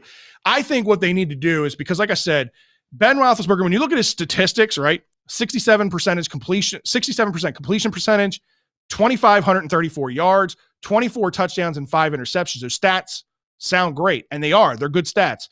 But again, a lot of those passes, I think he's only averaging like 6.7 yards per pass completion. So it's these quick routes. It's getting the ball out fast. The Ravens need to play press coverage in this game. They can't be giving their wide receivers 10, 12-yard cushions. They need to play up on their guys, jam them at the line, give your defensive line, give Ngakoue and give Judon time to get to Ben to disrupt some of these passes, because if they're just going to play cushion and they're going to allow them to run underneath and get these short passes, I'm telling you, Pittsburgh will pick you apart that way, and they will win that game doing it. But you also can't put your sole focus on them either, because James Conner is still James Conner. Yeah. James Conner this year so far, 145 carries for 645 yards. That's about 6 yards a carry. That's not bad. That's doable. Really good. He does have 5 TDs inside the red zone. You can't forget about him. He was a question mark I had going into the season. He's had a lot of injuries. He was a guy that I didn't think that was going to, be able to be a number one back for this team, but he's done really, really well this year. And obviously there's still question marks now with Brandon Williams, having the close contact designation, right? Is he going to play? Obviously he had the injury too, so there's a question mark with that. Calais Campbell, is he going to be ready? Judging by the way he looked in pregame when he was just kind of walking along the sidelines, he was kind of hobbling and limping on the sidelines. I don't think Calais Campbell's going to be ready this week, so it's going to be the same defensive front that we saw against the Titans. Yeah. Robbie chimes in, says, I'd take Jimmy Smith on Claypool just because he is that much more physical than Marcus. That's not a bad option. Not a bad option at all. And at that point, maybe you can have Marcus play the guy in the slot, or are you going to have Humphrey play the guy in the slot? It just depends on where they're going to line up. Yeah. They move their wide receivers around. You'll see Juju on the outside. You'll see Juju line up in the slot. A lot of times Marlon will shadow him. So it just kind of depends. So I do think that Jimmy on Claypool is a very good option. So I appreciate you bringing that up. So we got to start with a social media shout out. I don't know if you've been taking down names, Drew, or paying attention to some of the names in there. I know we brought some of the comments up, but who have you seen in the chat room tonight? I'm sure I'm not getting everybody. Hey, I'm beginner here, guys. Beginner. You got Deshaun, Craig Zero, Robbie, Nick, Brian, Scott, and James, of course. Chuck, AZ, Nick. I don't know why I just remember his name, because that guy said, Go Titans. I don't know why I had come to call the guy out now. I called myself an idiot on that one. Josh and Justin, and I'm sure I'm missing some people, but I try to keep. During the show, I literally would keep writing down new names I would see. That way, at least if I got called upon, I wasn't sure it was going to be me or not. So I was like, at least I get some names. There you go. Any good comments or questions here in the past few minutes that we missed? There's been a little bit less comments. Some of the ones that we're going to say you guys had already kind of brought up. Okay. But I guess one thing I will bring up that Justin Marshall said, that, if the Ravens can watch the Mo Gaba specials and, not play harder, it's like, you know what I mean? I know, I guess that's always kind of a little line, across as like a fan thought, but it's like, yeah, it is something that we go back to the heart thing a little bit. Like, you're not really sure. Are you guys just lacking the heart? Like, forget a name, forget a guy that will run his mouth and be the Ray Lewis type. I don't even mean that anymore. The rah-rah guy. Right? But no one can really be the rah-rah guy. But, at some point, you got to show some heart. Yep. You had that crap with the Titans at midfield. And it's like you said, maybe other people were out there. only your coach really coach was the only one that was in on the video. Yeah, but so here's the thing with that though. Like, now I don't know if it was intentional or not, and we'll probably never get an answer for it. But when Andrews caught that touchdown and Lamar's in there celebrating, and he kind of gives the old shoulder to Malcolm Butler a little bit. I don't know if that was intentional or Lamar was just jumping around or not. But if it was, I liked it. I'm gonna say I think he was going. There was a clear lean. There was a clear lean in Malcolm Butler's way. And next to nothing on YouTube says, does anybody know exactly what Butler did before the game to piss off Harbaugh? So let's break this down for a quick second, right? Because I talked to you about this pre-show. Yeah. I don't like this. I'd be saying the same exact thing if it were the Ravens doing this. When it's pregame like that, there was clear intent. They went out. It is never something that a team goes out to midfield. It's an unwritten rule. It's a disrespectful thing. You remember when what's his name? Terrell Owens went out to the star. He scored the touchdown. Yeah. He goes out to the star and spikes the ball onto the star. And he got a flag for it, right? So here's the deal. I understand the game hasn't started. But it's unsportsmanlike conduct. Yeah. If that happens in the game, it's a flag.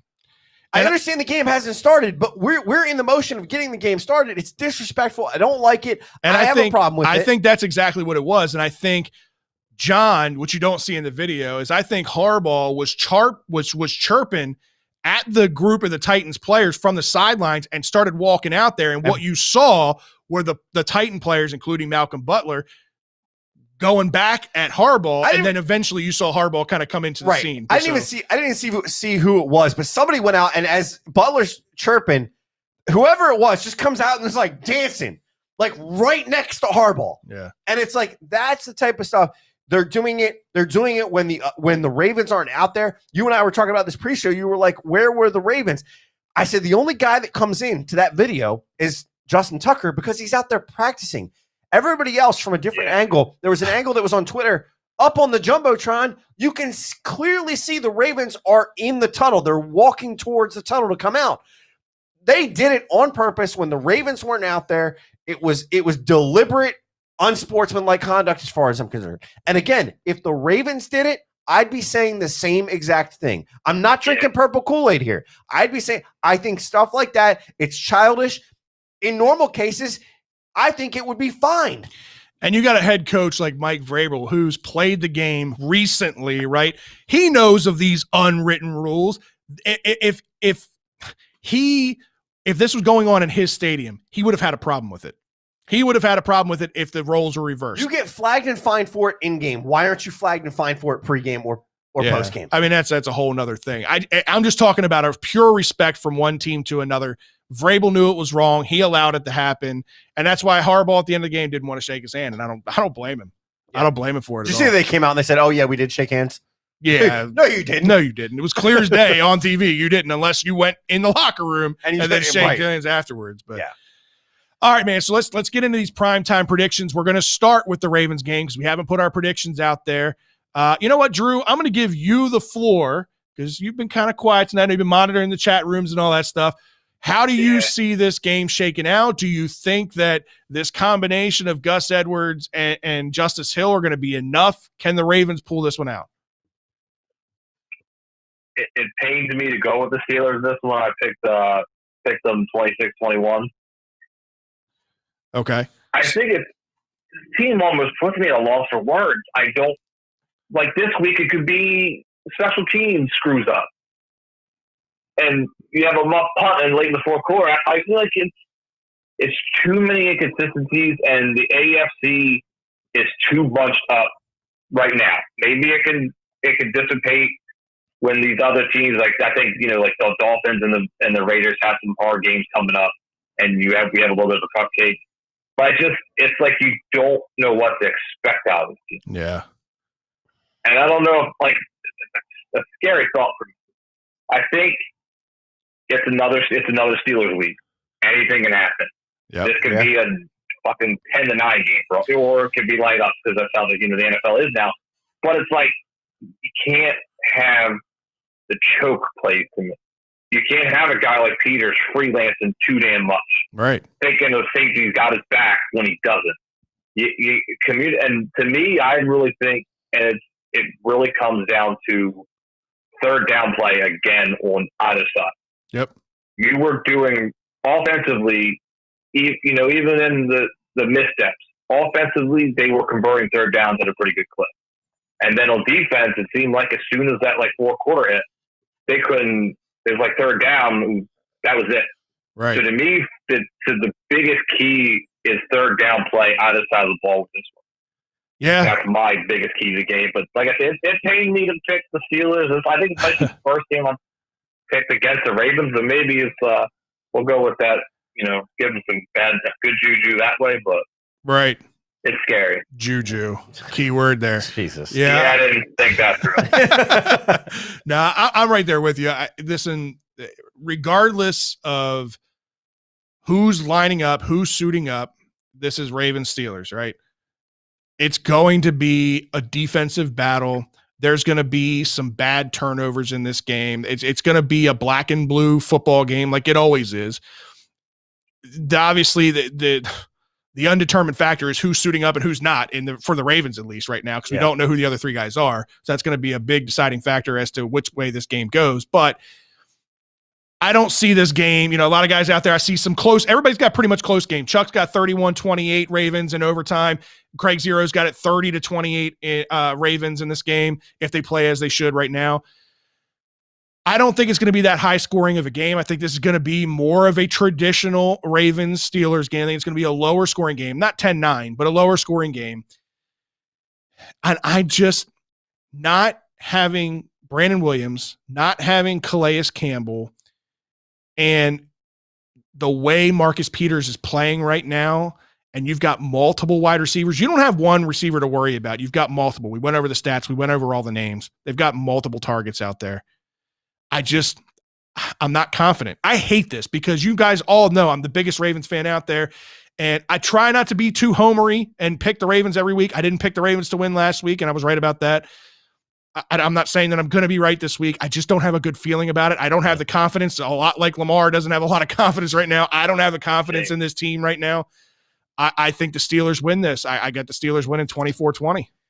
So I look at this game, and I think – it's definitely going to be a close game, right? Yeah. For sure.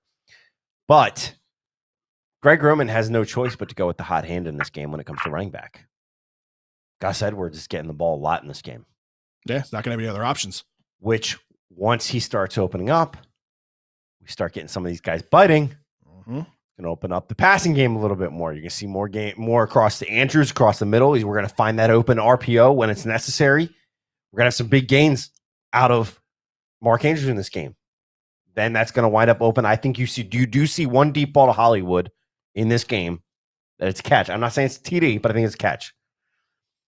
On the defensive side of the ball, because of the lack of depth that we have, I do think they're going to beat us on a few different fronts. I have this being a close game. I have it being a high scoring game, not a low scoring game. I got it 35-30 Steelers in this game. It pains me to say that. I just think there's no choice but to go with the hot hand and Gus, which helps us, right? And it helps open up the entire game as far as I'm concerned. And then on the flip side, the defensive side of the ball is going to hurt us. And I think, I really think whatever matchup we see Marcus Peters on, I think is going to be the problem all night. I agree with that. So I think it's going to play out that way. I think we're going to be able to they did pretty good against the run game for 3 quarters last week. Yeah. I think they're going to be able to stop the run game early, which is going to force some throws, but they're still going to be open guys. These guys haven't gotten this far this year because they're okay. Right. This is a far above average team. They're not great, like you said, but they're pretty damn good. And they find the open receiver, and it is Big Ben. We also have, so on the flip side, Brian has this being a blowout. He says 37-17 Steelers. Yikes. I hope not. He's got no faith in this Ravens offense at this point. Yeah, right. So then James and Ryan, they both have this being a close game, 3 and 4 points. James has this being 31-27 Ravens. Ryan has this being 27-24 Ravens. Yep. I hope they're right. I truly do. This is the one time I really hope I'm wrong. Yeah, right. I'm same way. I hope I'm wrong on this too. The only way I see the Ravens winning this, two factors. If the Ravens win the turnover battle and the Ravens have less penalties than the Steelers, I think the Ravens can win this game. If they win those two categories, we'll check this next week. Turnovers and penalties. If the Ravens win those two categories, the Ravens should win this football game. All right, we'll see what happens. Well, let's move on to the Turkey Day. First day. Go. The first Turkey Day game, which is at 12:30.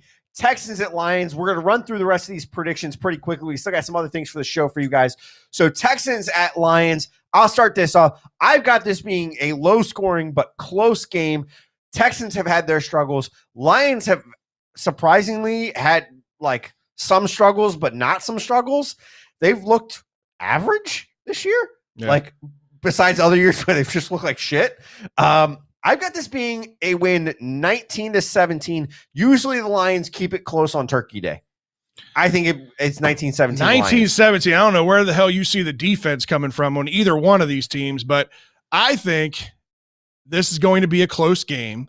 I do think that the Lions always have a way to kind of show up on Turkey Day. I think there is something to that. They get Swift back this week from injury, which was a big loss for them last week, not having him. So I do think the Lions keep it close in this game. I've got the Texans winning this one, though, 31-27. Drew, what do you got? I got the biggest blowout in this matchup. I got Texans crushed them 35-18. Oh, wow. Okay. The Lions just got shut out for the first time ever under Staff. Yeah. They started off real bad. They had a few games that put them 500, and then they just Matt Patricia's got to go. That's bad coaching that you can just never show any signs of life. And I just don't. I know the Houston defense isn't quite there. But yeah, you said with Swift back, yeah, you can run. Obviously, you could definitely run on the Texans. Right. But I have a feeling this is just going to be a slaughter. Okay. Well, it looks like pretty much. Well, I don't know. It's pretty much an even split. I guess Brian is with you on the Lions, 28-24. So there's two of us with the Lions, you and Brian. Yeah. Everybody else on the Texans. James got the Texans winning this one 21-17. Ryan's got the Texans winning 27-20. Midday game. This is the classic. This is the one that Drew was like, do we really have to pick this game? But I know. I didn't want to pick this at all. But it's a battle for first place. What are you talking about? That's a battle for first place. It's sad that you're making that statement. Sadly, you got the WTFs or the WFTs going into Dallas to take on the Cowboys, who they did get Andy Dalton back last week, and the Cowboys looked like a football team a little bit more last week as they played the Vikings last week, which what's his name? CeeDee Lamb made probably the catch of the year in that game. Unreal. Beautiful. Yeah, it was.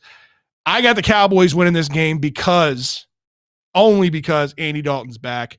And yeah, I mean, I like Alex Smith, and I really think that this Washington team sadly could still somehow win this division with Alex Smith at quarterback. I think he gives them their best shot. Wouldn't that be the comeback story of the year? Oh my God. Yeah. To win the division at 5-11. Cause essentially that's what it seems like is going to happen. Right. But didn't they start off like 0-3 or 0-2? I don't know what their record was, to be honest with you. All I know is that right now, the only thing deciding first place is a fucking tie.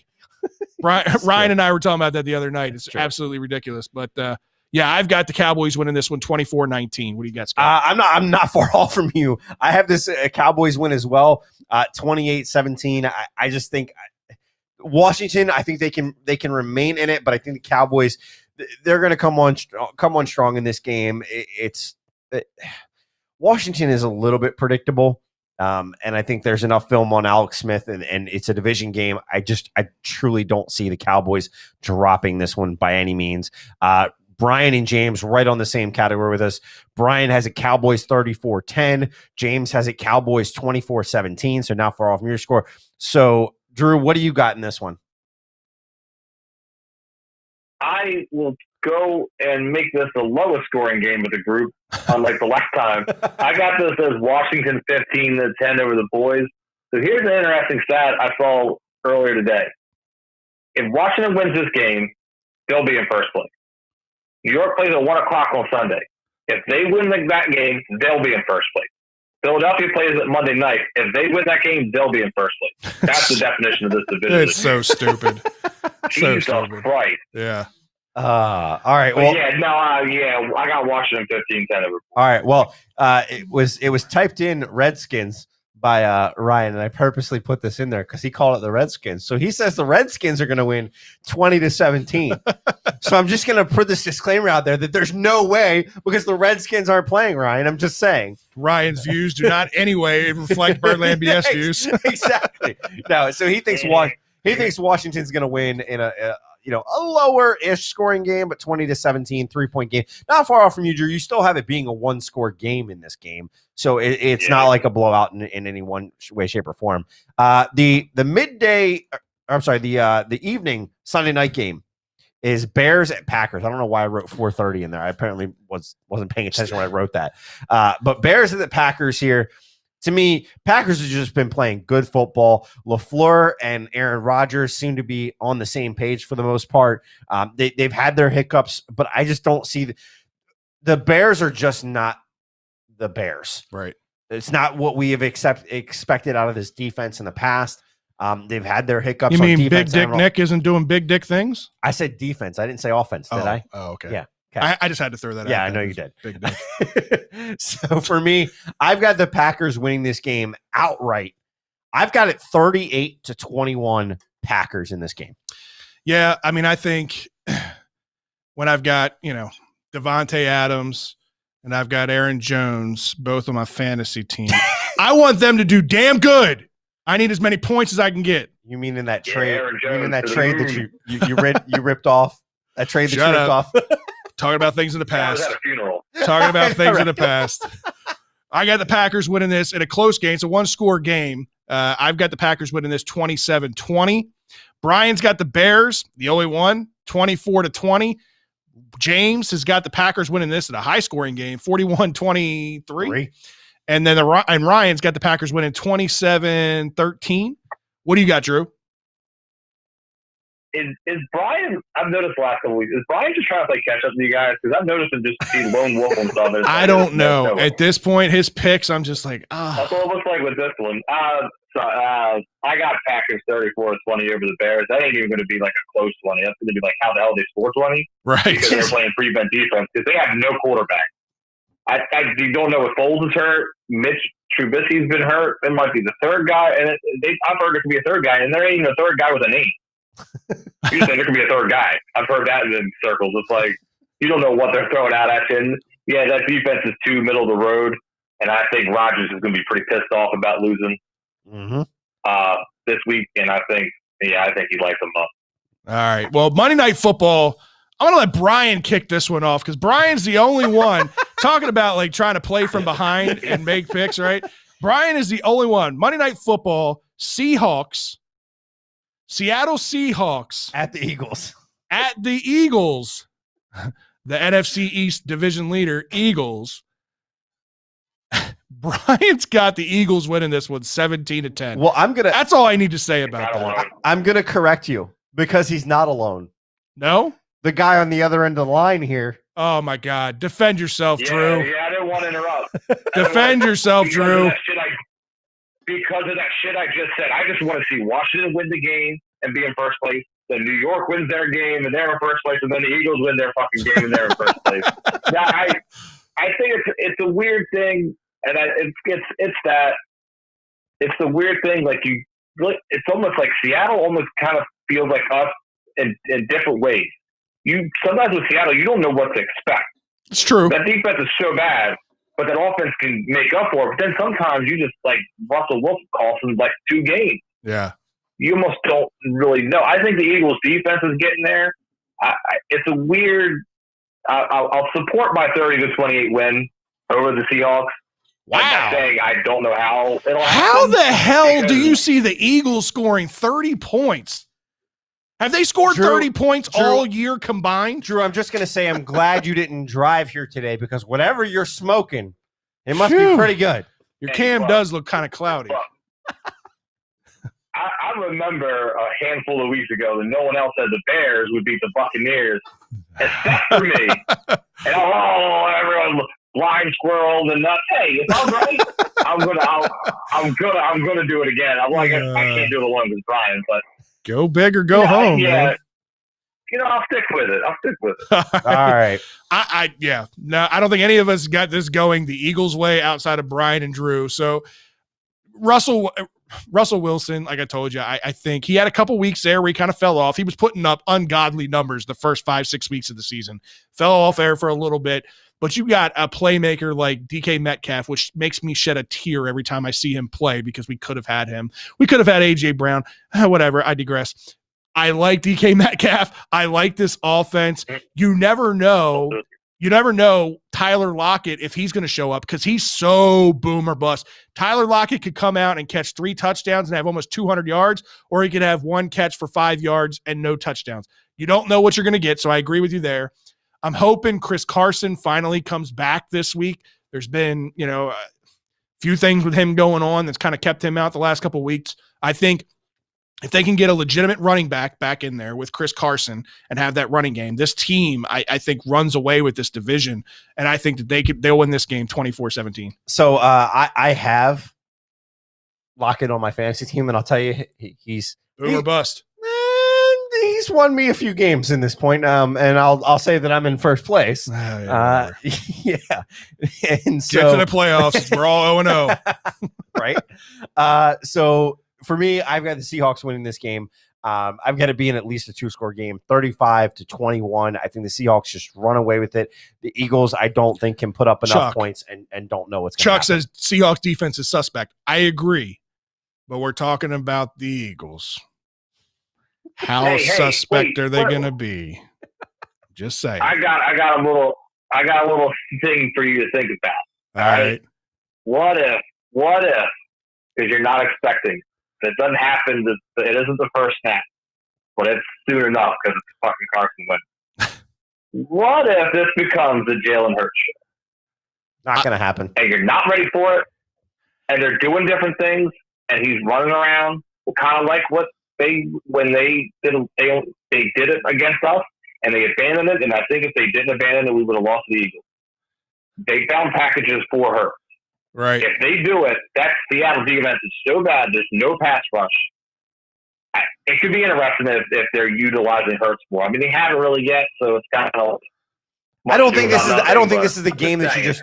I don't think this is a game you just turn it on. I don't think that happens. I get what you're saying. Yeah. And if it does, you know what? I think there is something to be said for that. I just don't think it's going to happen. This isn't the game. Craig says Eagles are a mobile hospital. I agree with you. And Ryan, we will get to it. Listen, Ryan hasn't chimed in all show, but the one segment that we're going to give him a little bit of love on, he's like, hey, wait a minute. This is about me. Where's me? Where's my mention? I got to pick the click. Where is it? We're getting there, Ryan. Slow your roll there, buddy. Chill out, buddy. We're getting there. James got the Seahawks winning this game 37-14 in a blowout.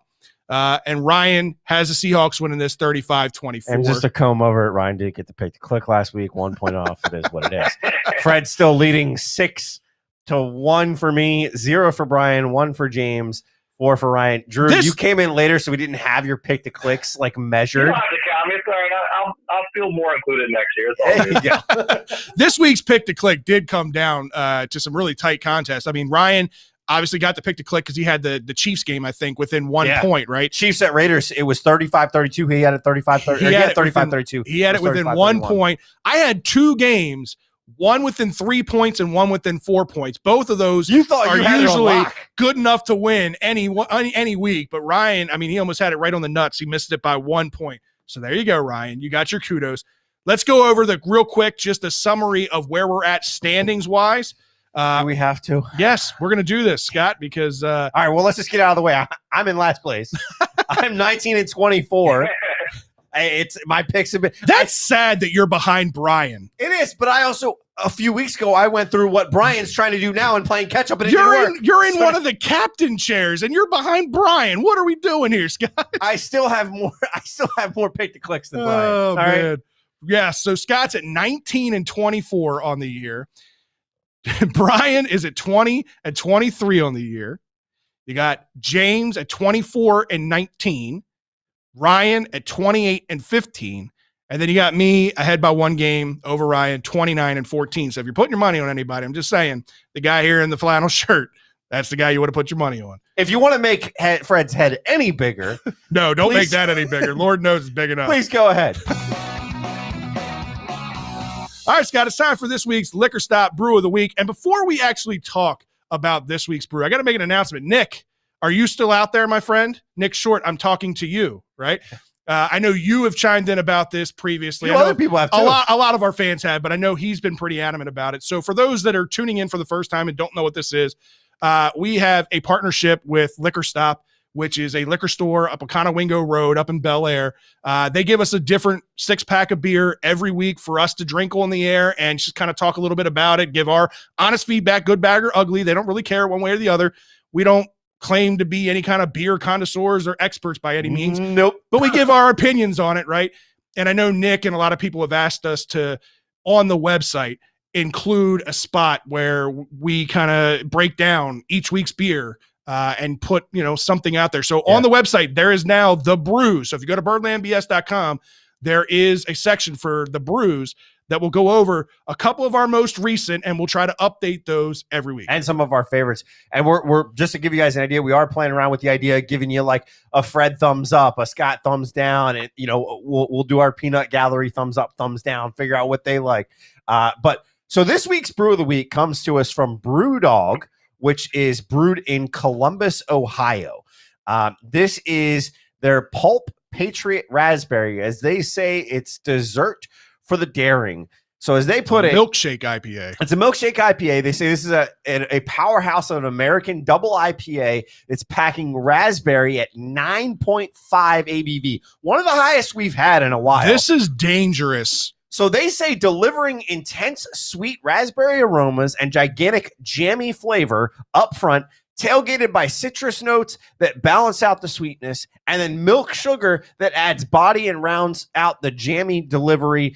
It's Pulp Patriot, swear allegiance.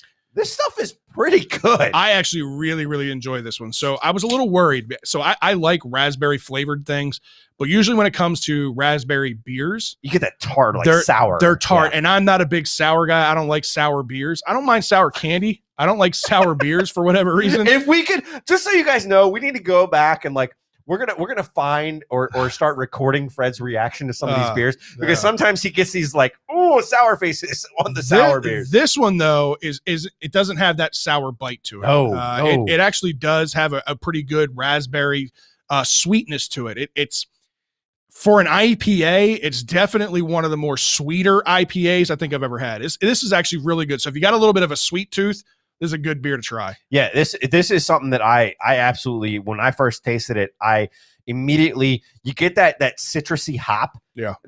To me, it's actually the opposite of what they say. And maybe it's because we've had so many IPAs. I smell the citrus in this, but I taste at the end the sweetness of the jam. I think it's actually opposite of what they say, personally, with my taste buds. But this is definitely, hands down, a really good beer. It's worth a try. Make sure you go to Liquor Stop, 1510 Conowingo Road. Tell them Birdland BS sent you. Get your 10% off. All right, Scott, it's time for some shell and tell. But before we do that, Ryan's asking about his goddamn pie. Did you get him his pie? Did No, I was Chef and Knocker deliver the pie? I don't know. I'm not upstairs. He was supposed to deliver it today or tomorrow. So It's coming. I'm sure it's probably coming. Did you see the photo, Ryan? He posted a photo of all the pies. I'm sure it's got one out there. It's got your name on it. Calm your tits. It's coming. Yeah. Once I get I was joking, but if you'd like me to get your pie, I'll get your pie. And I'm not promising that it's going to make it to your house. If he gives it to me to deliver to you, sorry, buddy. It ain't coming. Going home with me. All right, man. So, all right, we got to talk some shell and tell. We got to talk some Terps. For the shell and tell segment, let's go with a red drink here. Okay. I'm with it. This stuff is good. Holy cow. I'm going to talk Jerry into getting some of this stuff because this stuff's good. Oh, that's some good moonshine. That was like a triple shot. I didn't tell you to drink the whole thing. Ooh, golly. All right. It's been a couple weeks since the Terps played. Terps 2-1 on the year. Maybe if they would stop doing that. Offensively, offensively playing above expectations, I think. Even for me, who I was high on Talia, and I thought he should have been the starting quarterback from day one, wasn't ready to throw in the towel like somebody else here was after week one. But you know what? They were playing good football. Now, having this break for 2 weeks, missing the Ohio State game, missing the Michigan State game, I worry about continuity. A lot of these players that tested positive for COVID still won't be able to play this week. And you've got a tough task in number 12, Indiana, who just lost to Ohio State by 1 score.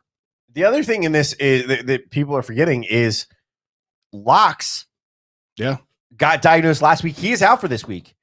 So preparing for this week, he's not there. He's doing it all virtually. It's not easy as a head coach to prepare virtually for a game. Yeah. There's definitely a lot of challenges with this for sure. Let me ask you this. Is this whole 2-week period 2.5 week period that we've seen, right? Almost 3 weeks, going on 3 weeks now. Should Locks spin this into a life lesson for these kids? I mean, I guess at the end of the self-awareness, awareness of what's going on around you and how you affect other people. Yeah. I mean, unfortunately, we all remember what it was like to be a kid. We all remember what it was like to be 18, 19, 20 years old, right? We were all worried about other things and we all kind of felt invisible, I guess, at one time, that things like this weren't going to happen to them. And I'm an athlete. I'm not going to, it's not going to affect me. I'm not going to die. It doesn't matter what it's doing to you. You become a host and then you infect other people around you that maybe aren't in the same shape that you are. So I think that this can be used as a life lesson. So I don't know. I don't know what Locks does with it, but I agree. I thought he's turned a lot of things into that I've seen, right? From all the social media. I think this is one that you turn into it because let's be real, right? Yes, now they've directly affected him. Maybe that's as a result of his lack of acknowledgement of what's happening. I don't know. I can't say. I'm not there. Right. What I do know is several players, now he's diagnosed. We're continuing to see it progress. But think about this. What if you're a senior this year and now you have 2 less games for the NFL to go off of in a draft situation? Well, there's that, but they are saying that this season they don't lose a year of eligibility. So if players want to come back for next year, even if they are a senior, they've already announced that for the 2020. They made that announcement prior to the season starting. Yeah, that they were going to give them another year of eligibility. Yeah. Oh, see, I didn't know that. I thought that was announced for the guys for last year, and then this year had not been. No, so this year, from what I understand, this year does not count as a year of eligibility. Even though they've played, they're going to have played or had the potential to play 8 games. I'm pretty positive. Ryan, correct me if I'm wrong, but I'm pretty positive that's what I heard was that they were not going to allow this year to count as a year of eligibility. I could be wrong on that. But obviously that's going to make a very good, that makes your point very valid that, yeah, this hurts somebody who's on the cusp of whether they're going to be a draft pick or whether they're not going to be a draft pick, but that affects everybody that's gone down this road. It's not just the Terps that this, but it doesn't affect a freshman as much as it does a junior or senior. A freshman still has 3, maybe 4 years of eligibility to show what they can do and show what they're able to do, especially against a top tier team.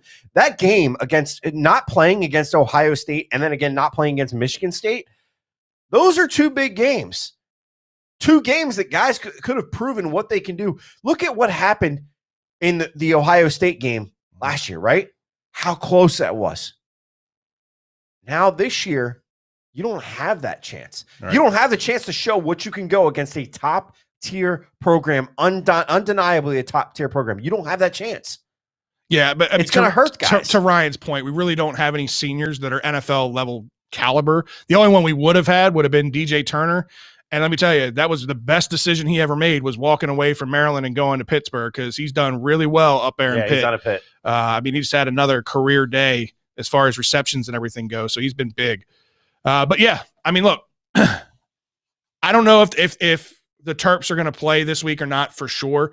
They practiced yesterday, so I guess that's a good sign, right? They opened the facility back up, so they were able to practice. So, but again, it's still going to come down to I think the Big Ten's window for COVID is like 21 days since diagnosis or whatever. So a lot of these guys that were diagnosed or that, tested positive are still not going to be able to play in this game. Right.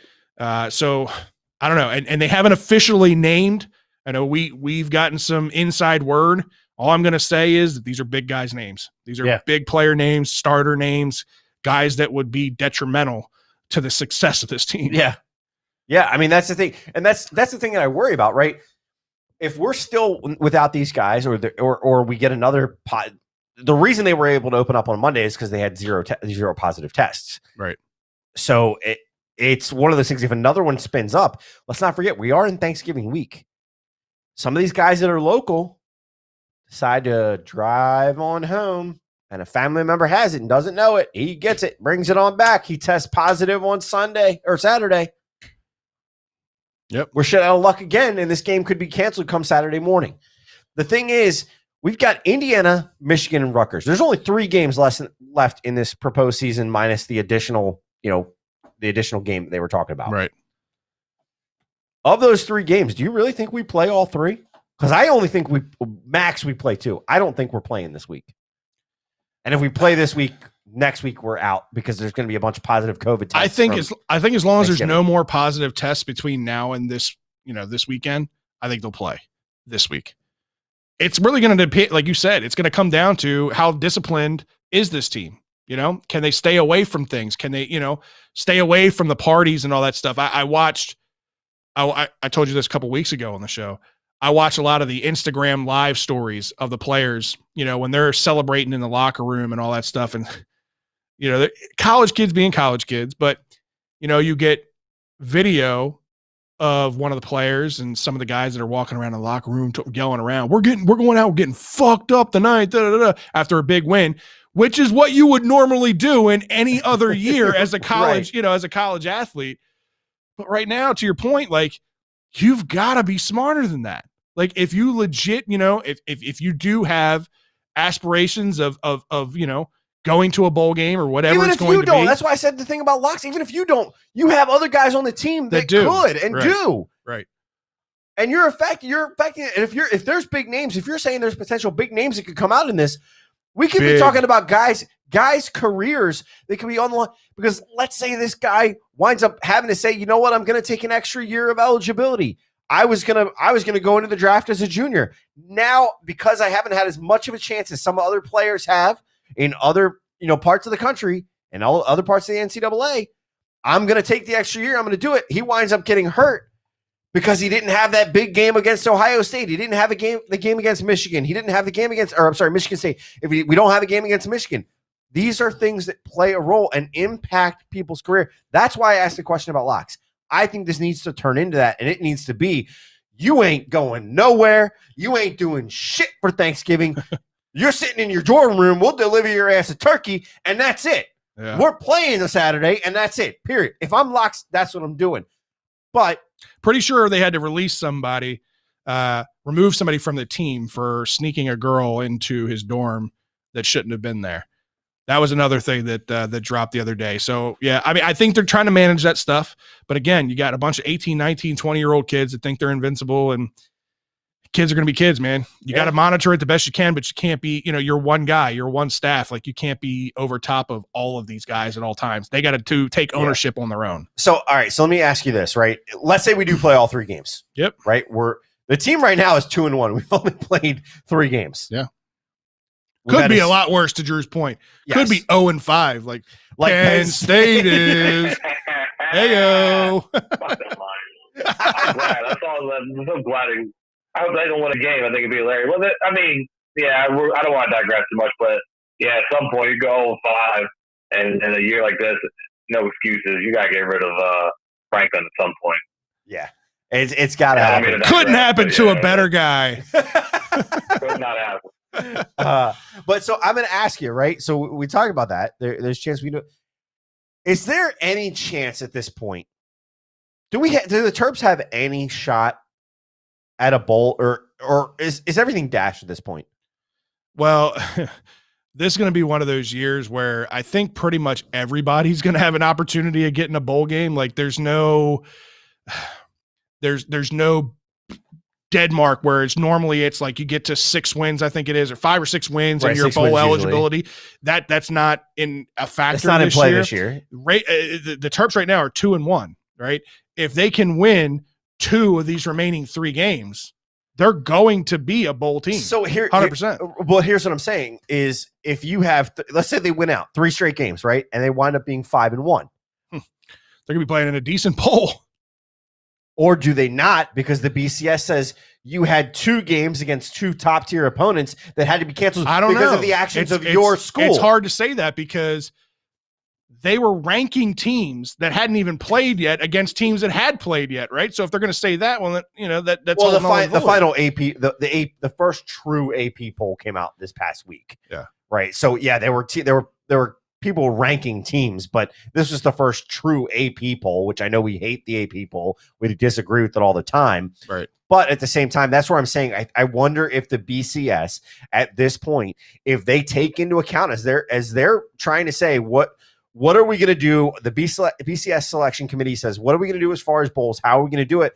Well, this team is 5-1 and this team is 7-1, and the 5-1 team did play tougher opponents, but they had to have 2 games canceled because of actions within their organization. Right. It wasn't because those games, it was very clear that neither of those games were canceled because of the other side. Right. It was canceled because of the Terps. I think personally, it should play a role. As much as I'm a Terps fan, I think it should play a role. That team that fought and had to play 2 more games and just as hard. I think it'll play a role. I do think it'll play a role. They're going to look at strength of schedule just like they always do. And there's a lot of teams that would normally, because right now the Terps have 3 games left. They've got this tough game going against Indiana, who's number 12 in the country right now. They've got Michigan, who Michigan has fallen on their face this year. They're nothing what they normally would be. And then you've got Rutgers, who's been kind of up and down this year. I think they easily win 2 out of 3 of those games. I think they win the Michigan game, and I think they win the Rutgers game. Indiana is the biggest challenge, and with obviously all the question marks with COVID right now, I don't see them beating Indiana. I do think that they kind of keep it close. I do think that they can keep it close. I don't see them beating Indiana. But with that said, if you're going into a 4-2 team that has beaten Penn State, has beaten Michigan, right? Even though they're not what they normally would be, they still beat 2 of the top echelon teams in the Big Ten historically. That's got to say something. I do think that they'll have a decent shot at a bowl game. You can say good bowl game. You can say historically, but Drew just got done talking about Penn State and how bad Penn State is. Yeah, they're 0-5. Right, they're 0-5. Right. You've had teams like that have done horrible, and then you have teams like Northwestern, who's playing out of their goddamn minds right now, right, looking damn good.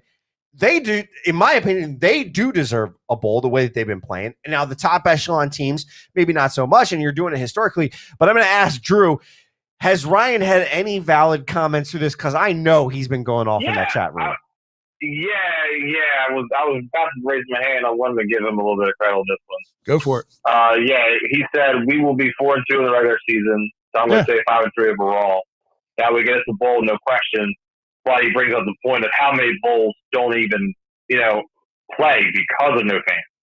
That can be any bowls that are set now. I mean, you could be 10 and 12 less bowls, and that would be less teams. Well, there's still a lot of money in TV ratings and the Meineke Bowl and every other bowl that they got out there. They're still going to make a ton of money just based off of TV. So here's the only thing I'm going to say is I think he's onto something with how many bowls don't play, but not because of fans, but because of state regulations. You have some regulations in some states, and I know this because of my work.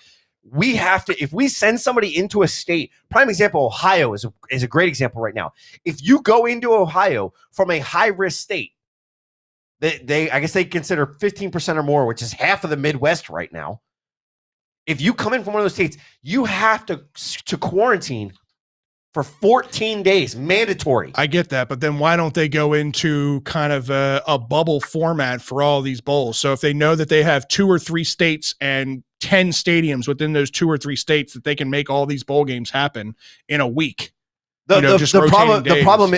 I agree with you. The problem is you haven't made that decision, and you're basically 4.5 weeks out from needing to do that. You have a month to get this together. I don't know that you have a month to scramble to make this happen. Ryan said they've already canceled many of the California bowls. Okay, right. I mean, that could be very true. And I think the Hawaii bowl is also canceled because Hawaii is not allowing people in. Speaking of Hawaii, completely random, completely off topic.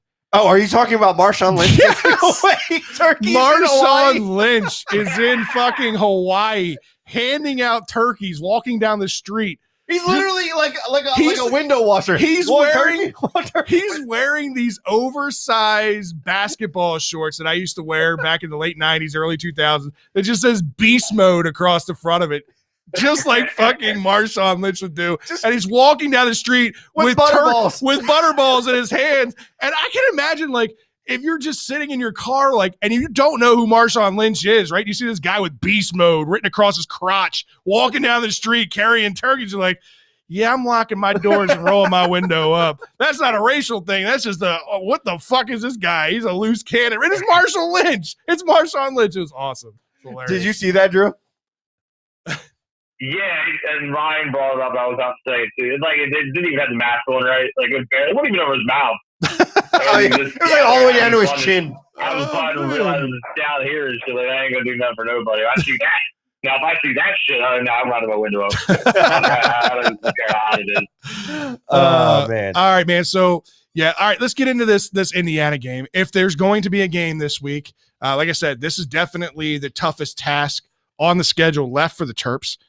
I watched a little bit of this game between the Indiana and Ohio State just to kind of get an idea. First two possessions of the game, and I thought it was Indiana as usual. This team does not look like a top 10 team to me. And then all of a sudden, as soon as I said that, Indiana proved why they're in the top 10, right? So they've got a couple of really, really good pieces on the squad. Yeah, I mean, this game, they're favored by 12. Again, coming off 4 straight victories and then the loss, right? But it still looks good. For me, they've beaten shit, though. They've beaten Michigan State, shit. Michigan, shit. Rutgers, shit. Penn State, shit. They've beaten shit teams. I get it. They played Ohio State well, and they played them within 1 score, but their 4 wins were against shit. Agreed. But you can't ignore the numbers. Penix Jr., who's their quarterback, he's 118 for 201, 1,500 passing yards, 14 TDs, 4 interceptions. Yeah. Talia has 58 for 86, 770 yards, literally half. 6 TDs, less than half, and 4 interceptions. He has the same number of interceptions. Yeah, but he's also played 2 less games, which is almost half the games, and 3 of those 4 interceptions were in his first game. Outside of that, he's got 6 touchdowns and 1 interception. Fair enough. And he's missing 2 games. But I don't think you can take Indiana lightly. No. Penix is a good quarterback, and he proved that in this game. He's got a couple of good wide receiver targets, including Freifogel or whatever the hell his name, Freifogel, whatever his name is. This guy, 31 catches for 642 yards and 7 touchdowns. Had a couple of drops in the Ohio State game early, but this guy gets into open space, makes plays, usually is pretty sure-handed. And this is going to be a task. They're a very good defensive football team. They're very good, especially in the secondary. They're very fundamentally sound. So this is going to be a tough task for Talia. Yeah, I mean, when you look at everything as far as they go, they've put up 34 points per game. Indiana has, right, and they've had 23. They've let up 23 points per game. Mm-hmm. The thing that Maryland has going is that their numbers are right around the same. They've scored about 27. They've let up about 35. It happens. Total yards, Maryland does have them. On average, Maryland's putting up 429. Again, less games. But Indiana's putting up 388. Not bad. They don't have much of a run game. They average 76 yards rushing. Yep. But they average almost 40 to 50 yards more passing at 312 versus our 273. Yards allowed, we allow 474. They allow 378. Yep. So this is going to be, I think right now, I agree, it does swing in their favor. It's not a blowout. It's definitely going to be a close game. I think this game comes down to 1 score. I would think that this game, I would almost buy that this game comes down to one score, maybe two scores, if we have 100% of our roster. But we don't know yet. Knowing what I know, I don't like when you know more than I do. yeah, knowing what I know about who and what, I don't think it's a one possession game. I think this is one of those games where if we can keep it under 20, I'm happy. I feel about this game how I felt about Penn State before realizing like how bad Penn State was. You're saying you think this is going to be a true blowout if who you think is going to be out is out. Yeah. I don't think this is going to be pretty. All right. Well, if you're, I'm not saying that they don't have other pieces and this doesn't give other pieces time to shine. That means that you're talking about key cogs here. Oh yeah. Key pieces. Pieces. So again, right. We'll see what happens in this game. Like I said, I think if they keep it below 20, I'm happy. All right, Scott, it's time for the rundown. And we got a hodgepodge of topics. Let's stay with COVID because that's been a theme now for what, 9 months, 8 months, whatever the fuck it's been at this point. Well, what is one more week hurt? Yeah, right. So yesterday, NFL announced new COVID protocols to help stop the spread. The protocols take effect for the Thursday games, and have now been backed by the threat of discipline with failure to comply. So listen to some of these updates, okay? Right. Yeah.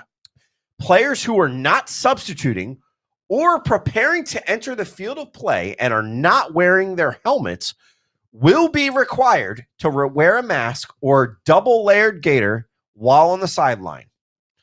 All right, so is there lingo that says wear the mask properly? Because I don't know how many times I see guys standing on the sidelines, with a cute mask on, but it's below their nose, it's below their mouth. They're sitting next to somebody and they think the guy can't hear them, so they pull their mask down and breathe right in their face so they can hear it. And the whole thing is stupid. They find the coaches for it simply because it was visible. Now you need to actually do it, right? Yeah, are they going to hold these guys actually accountable? So here's the next step. Coaches who call plays will no longer have the option to wear only a face shield. Andy Reid. Instead, they must wear a face mask or double-layered gaiter in addition to the face shield. Okay. Interesting enough there. Clubs are required to enforce the mask rules, and the memo that was sent out said violations by players and or staff will result in accountability measures being imposed by the club. The league recommends each team designate 1 or 2 staff members to ensure compliance on the sideline. So this is not going to be regulated and mandated by the NFL. This is going to be mandated by the individual team. So it's going to be the individual teams are responsible for compliance, but I would not be surprised you start seeing sideline videos show up and guys not wearing it. I wouldn't be surprised to see the NFL putting things in. That means that you're saying, hey, your people aren't doing their job. Right. They're supposed to be doing this, right? I found this picture over here of the Ravens guy with the mask required sign. Just as I was searching for stuff with NFL and mask, and I found that I was like, that's basically what needs to happen. There needs to be a guy like kind of mask like police, the mask police, just walking up and down the sideline. That's all you're gonna do, right? Maximum number of players who can travel reduced to 62 guys. Interesting. So you can't have some of your practice squad guys there. That's team, player, personnel, coaching staff, everybody.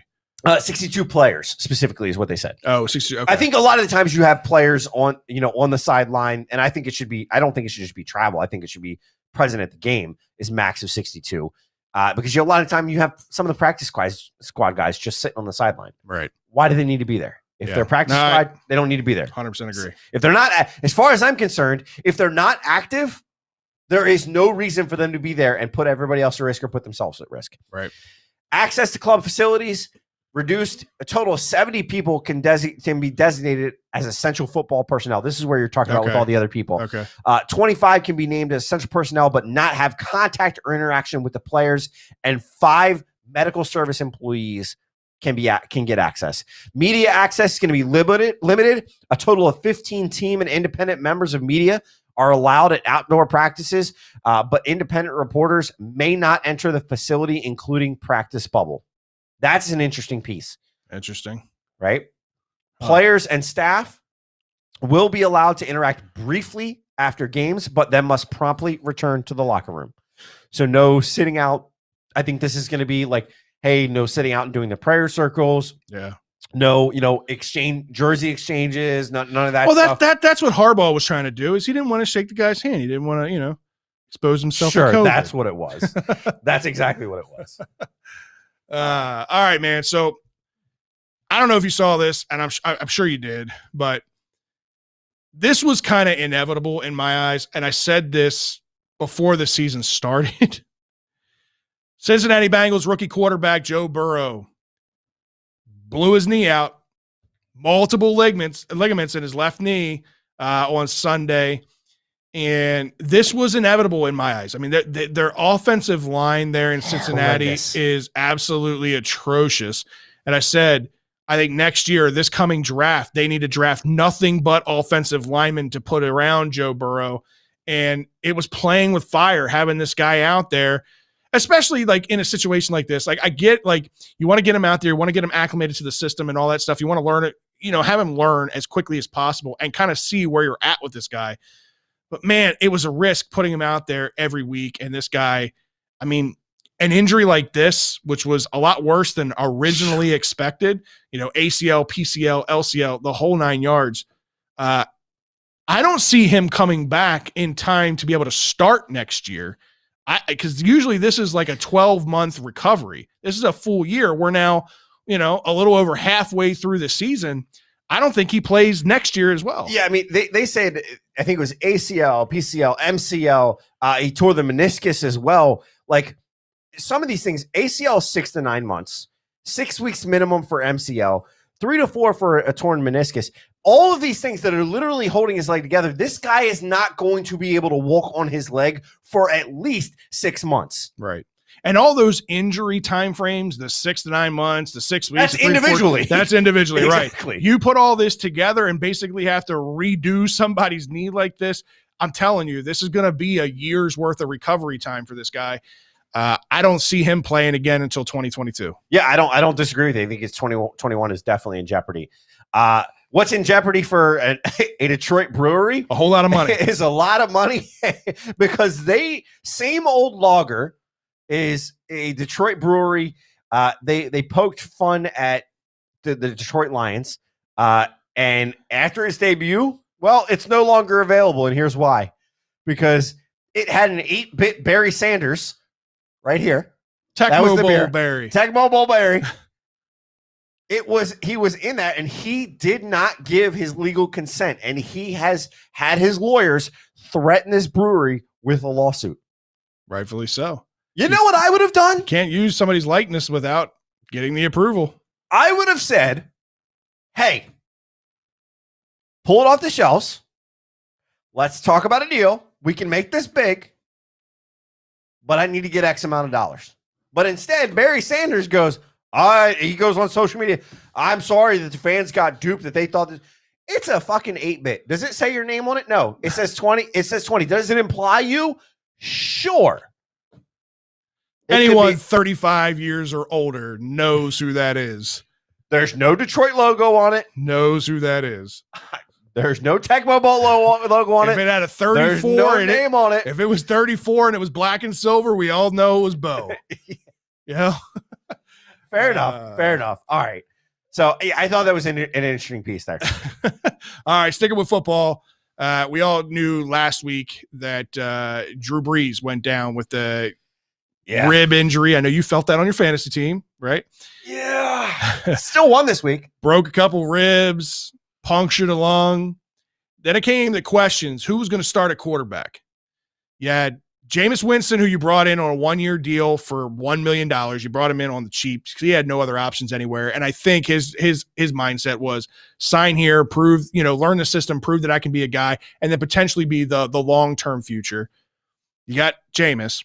And on the other side, you got Taysom Hill, who hasn't had an opportunity to be that number one guy, who they signed to a 2-year, $20-something million contract, which is pretty hefty for a guy that previously was just a gadget guy, for a backup quarterback and a gadget guy who comes in. So there was a debate. Who's going to go? Who's going to make the start? A lot of people thought it should have been Jameis Winston, including a lot of players that were in the locker room thought it should have been Jameis Winston.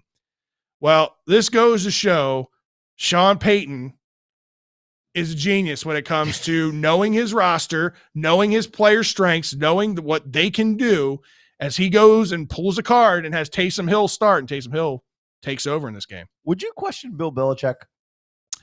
Probably not. Why the fuck are we questioning Sean Payton? Yeah. It's a little bit different of a comparison. Sean Payton's won one Super Bowl, but he's always in contention. He's done a lot of good down there in New Orleans. I wouldn't doubt it. I don't know the numbers. I wouldn't doubt it. He has the best head coaching record on fourth down conversions. I know he's the most aggressive on fourth down. That's for sure. How many times can you think, like, I think about that game against the Ravens? How many fucking times did they convert? I was so pissed off in that game. I was at the stadium sitting there like, I know they're going to go for it. I know they're going to go for it. Fuck, they're going for it. Like, I was so pissed off. Right, and you knew it's shit. They're going for it. It's getting converted. Like, that was the mindset. It was they were playing the numbers, right? Why do people continue to question Sean Payton at this point? Yeah. Why? I don't know, man. There's very few coaches in the NFL that you talk about, like, top echelon quarterbacks and who's the best of the best at their positions. Sean Payton's right up there with, Bill Belichick, Sean Payton. You can put even Mike Tomlin and John Harbaugh in those conversations. Maybe it's a 1A, 1B, or maybe it's a tier 1, tier 2 for those guys. Sean Payton's in tier 1, right up underneath Bill Belichick. The other thing that baffled me, right? I never thought Jameis Winston was getting the start personally. And I heard something that backed it up. But he got LASIK. He can see now. I heard something. Yeah. What are you talking about? He can actually see where he's throwing. Because that's it. Because last year, with everything with the throwing, right, he had the worst record in a while. I don't have the numbers in front of me. But I know that one of the statements that they said on NFL Network was they said, if for accounting for some of the other dropped interceptions, is what they were calling them, they counted another potential 40. Even if half of those translated, he still blows the fucking record out of the water for most interceptions in the league. But he can see now. Sure. I can see clearly now. I don't know. Sure. Jameis Winston is a very boomer bust guy. He's another one of those guys that can go out there 1 week and throw for almost 400 yards and 5 touchdowns, or the very next week he can't throw for over 100 yards and he throws 8 interceptions. It really just depends on what Jameis you're going to get. I'm interested to see the progression in Jameis, the maturity in Jameis, how much he's learned by sitting behind Drew Brees, because there's no doubt in his arm strength.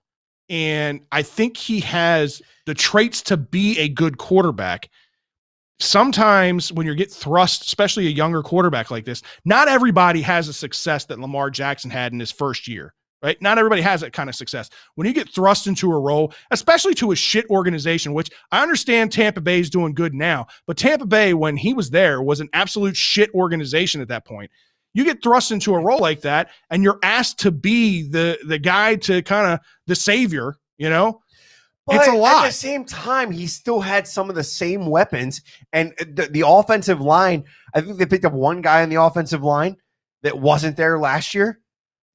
Is that really the difference? Was it really him, or was it his decision-making? They didn't have Gronk. They didn't have AB. Gronk and AB didn't have Fournette. They've got more options out there now than they had before. They do, but Gronk and AB, yes. And they had Mike Evans and them later on in Jameis's career. They had Evans. They had Godwin. There were options that were there, and that offensive line was giving him plenty of time. Yeah, it wasn't like these were rush throws. That's my only statement to that. I just still question, why are we questioning Sean Payton?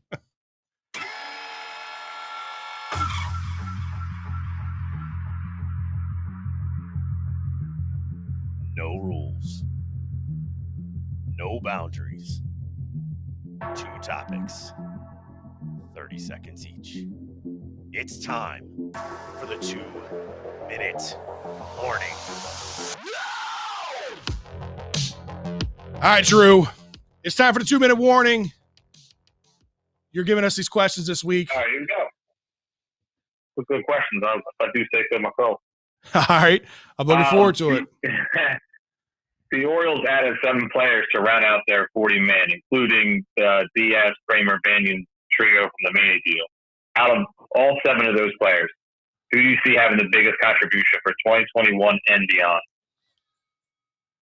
So for me, I look at this and I think it's got to be Bannon for me. I think Bannon is a guy that, as I look at him, you know, the organization thinks that he's going to make the team out of camp, right? You know, out of spring training. He's going to be a guy that can make the team.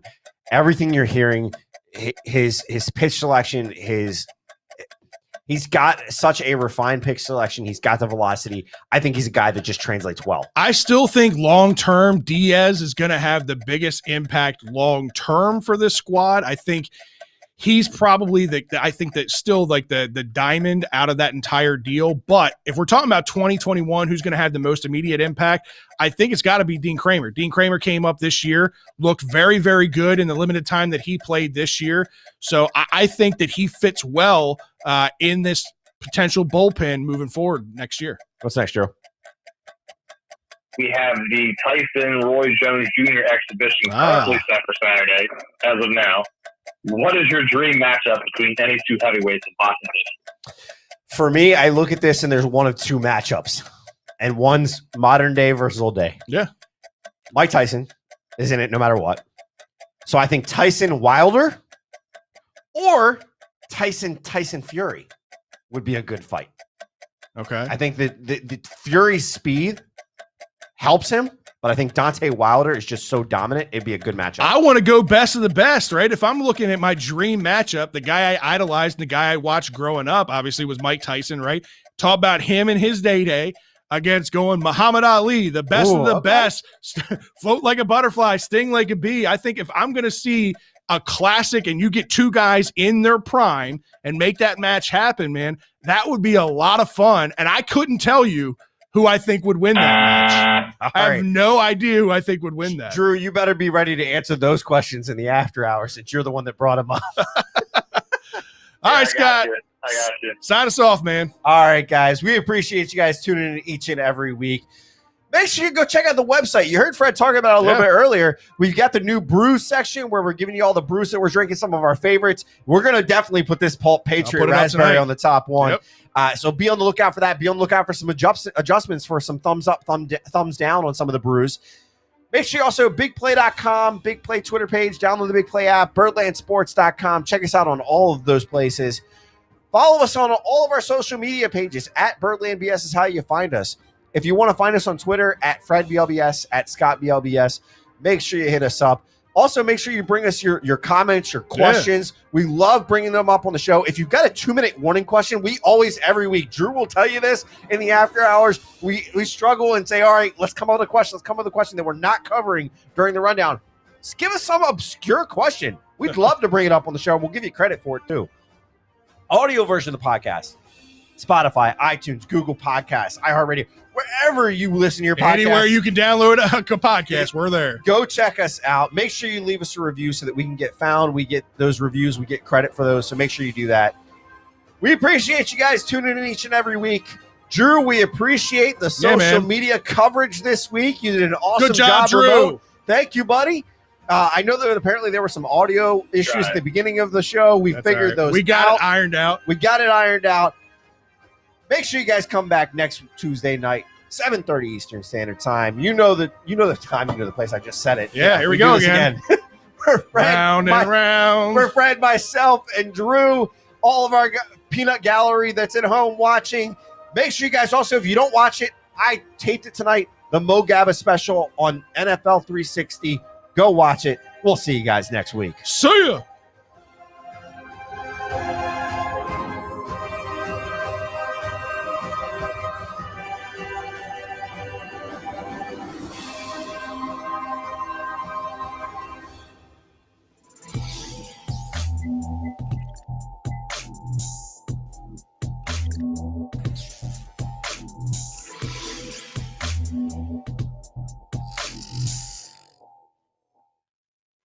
It's time for the after party. It's that last call for that alcohol. I'm telling you, no joke, man. If you guys are at Liquor Stop, or even if you're going to just your local liquor store, and Liquor Stop's a little far out of your way, this brew is good, man. Find it again for a 9.5 ABV. This stuff is legit. Usually, it's a stronger beer, right? So you don't think you can drink it real quick. This stuff. We is both good. down that first one. Yeah. This stuff is good. It was damn good. It's definitely something that we'll have to make sure the guys get well. I feel like most IPAs just have a very similar taste, a very similar vibe.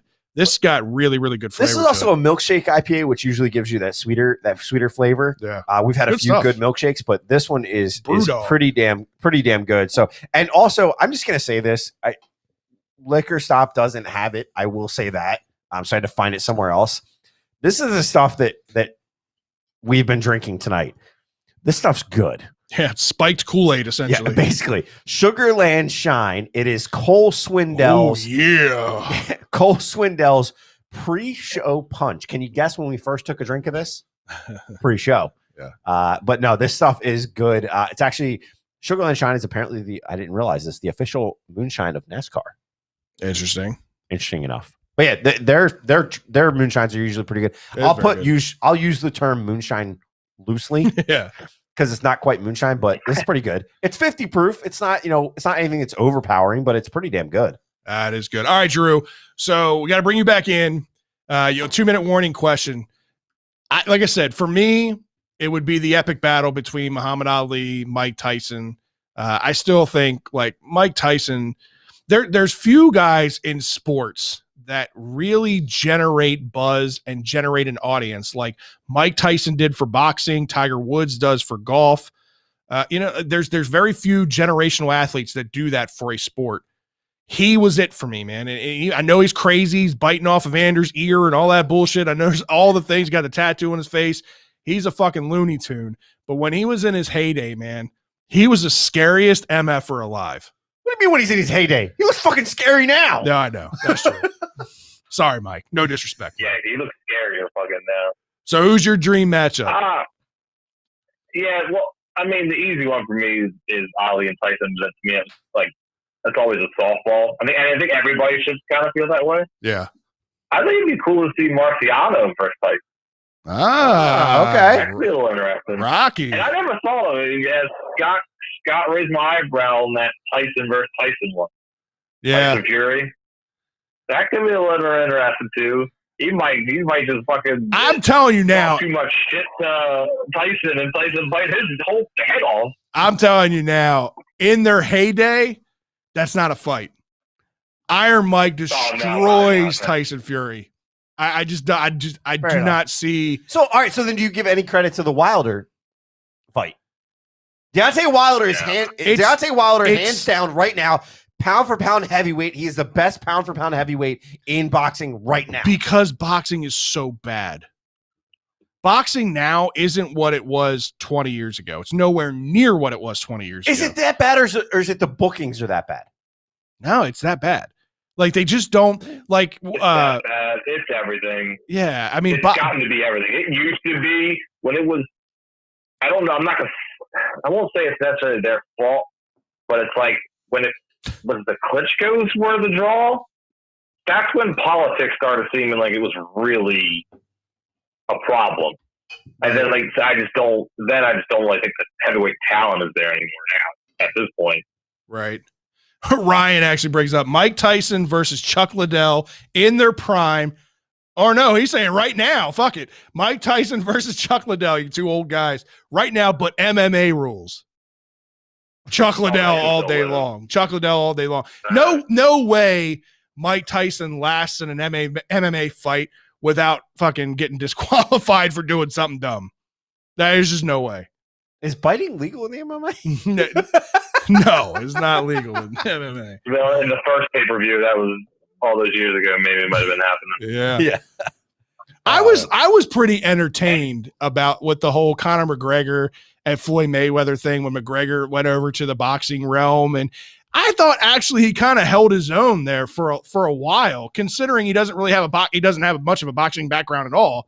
He's a mixed martial artist. Agreed, but he also was fighting against a guy that's known to sit back and let the He's other a fighter defensive get fighter. Yeah, no, I get it. That's how Floyd. I think the better, honestly, the better fight. The whole point of that was it's two loudmouths. That's all that was. Right. Cheers. It was two loudmouths. It was actually more of the stuff before the fight.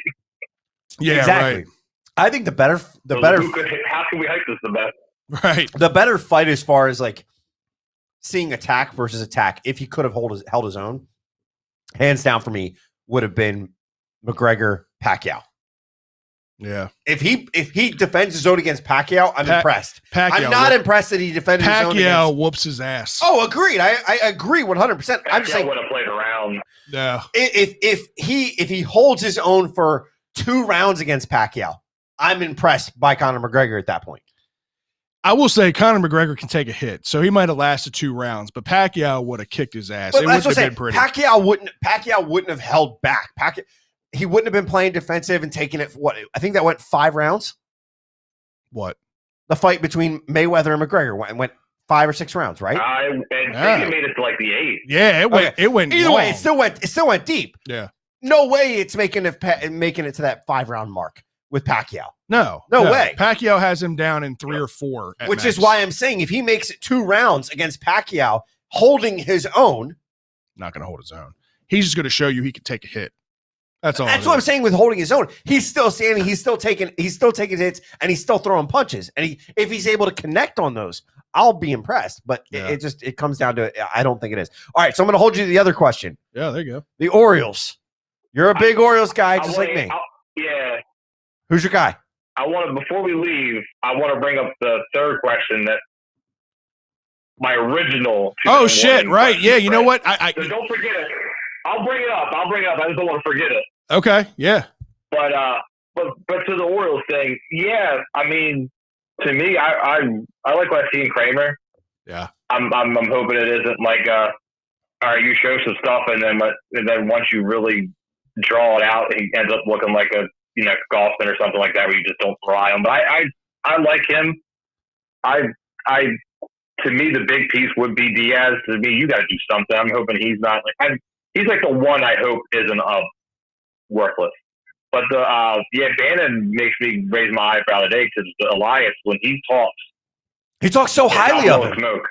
When Elias says something, you need to hear it because it's only been 2 or 3 times when he said something and that player at least got the spotlight. And he's saying he could be the starting second baseman. Like, if everything goes according to plan, he could be a second baseman to start the season. I mean, we'll see how COVID affects all that. But, yeah, I mean, to me, it's those 3. I think all 3 could have real impact here. Yeah, did you see the article that came out about oh my God, the catcher, what's his name? Adley Rutschman. Down in and by the way, I have to correct myself because I was saying Bannon and was meaning Kramer before with the pitch selection and the fastball. I was completely off base with that, so I'll correct myself on that. Yeah, in fall ball though, apparently 1919 Black Sox. Shut up, Drew. Apparently, fall ball. All the baseball writers down there have said that we all have high expectations for Adley Rutschman, and we know when he gets here, he's going to be a factor and going to be a cornerstone for this franchise moving forward. But a lot of the writers down there were all in agreement that this kid would be one of the best catchers in the game right now. Yeah, a lot of them are saying he is the best. Right. Yeah.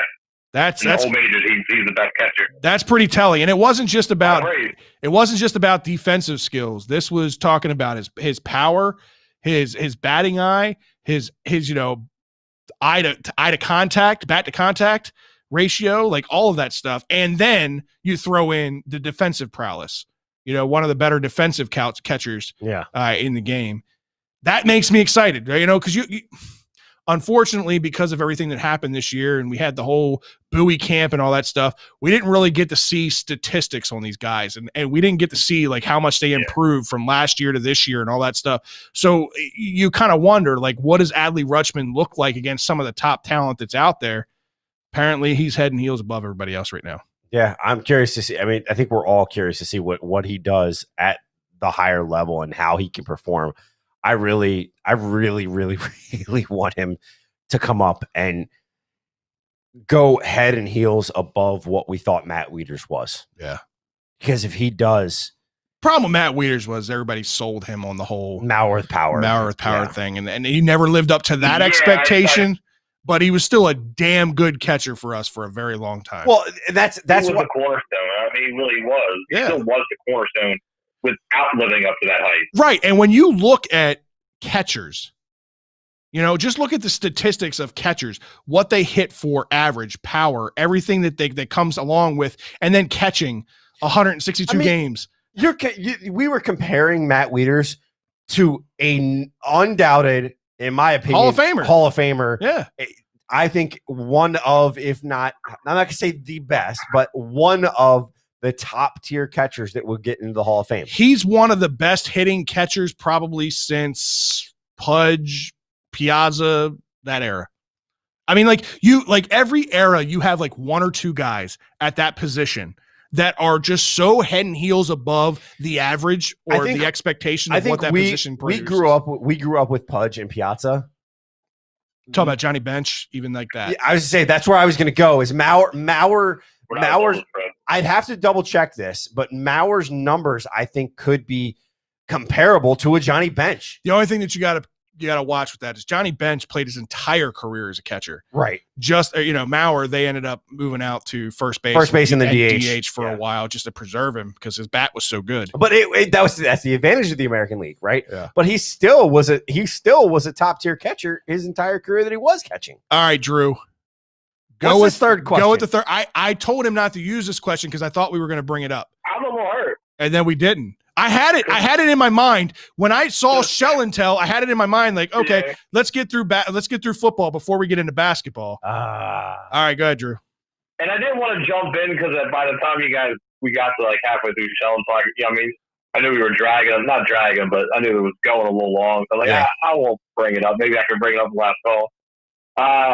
So Scott, third brilliant question of all. I how do I go? Every time you guys ever asked me for a question, I had nothing. And then, today, in fairness, I gave you 6 hours notice today.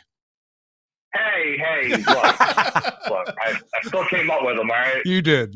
I don't remember how I worded it to them, Scott, but they took the Suns took Jalen Smith at the 10th pick.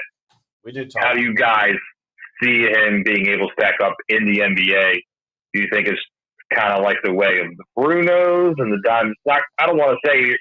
Whoa. All right, go ahead, Scott. I'll let you start off on this. So that's what I'm saying. I'll let you guys. Yeah, I will say he went earlier than I thought he would. I think I thought I agree with statement one. I thought he was going to be 15 to 25. Yeah, somewhere in there. The fact that he went 10, the Phoenix Suns see something in him. I think Phoenix Suns are putting together a good team. They are. I think one of the things that you got to look at with the Suns is they have been able to develop guys, right? Historically, they have done a decent job at developing guys. One of the things we've said with Sticks is he needs to develop that down low game. He needs to be more aggressive inside the paint and driving to the basket when he's down there, forcing guys, getting more rebounds. We saw a little bit more that last year. I think we saw the step. I think what the Suns said is we see a high potential in this kid. I would anticipate the Suns have him put on a little 15 pounds more weight and work with him on being more physical in the inside. If they do, I see it translating well for the Suns with the team that they're developing. Yeah, I'll say this. He went earlier than I thought. Right with you. I thought he'd be in that middle 15 to 20 range is where I thought he'd end up. So 10 is great for him. I do agree with you. I think that he needs to be the big question mark with him, especially playing the 5, is how physical can he be? Because there was a big difference in pissed off Jalen and just casual Jalen. There's a very difference, right? When Jalen had Bruno out there, he was nowhere near as aggressive. There was a game, I think it was against Indiana last year, where he's kind of barking back at the fans and, yelling at the fans after the game. I think it was Indiana. I can't remember for sure. Something in Sticks changed. Yeah. And he became this more aggressive player, and he became a more complete player. I do think at his size and his athleticism, he fits the mold of the new modern day, center than what you would be as a traditional center. What we know as those big body, low post, just kind of backing guys down with your pure size and power. He's not that kind of guy, but he has that ability to step out and shoot threes. He can play the quick game. He can get down and transition fast. I think his game actually translates to the NBA pretty well that it does at the collegiate level. And now they're putting pieces. They've got Devin Booker down there. They've got Chris Paul down there, who, if I'm telling you now, if Chris Paul can't find you, nobody's going to find you. Yeah. Chris Paul's probably got the best vision. He's probably one of the best passers in the league.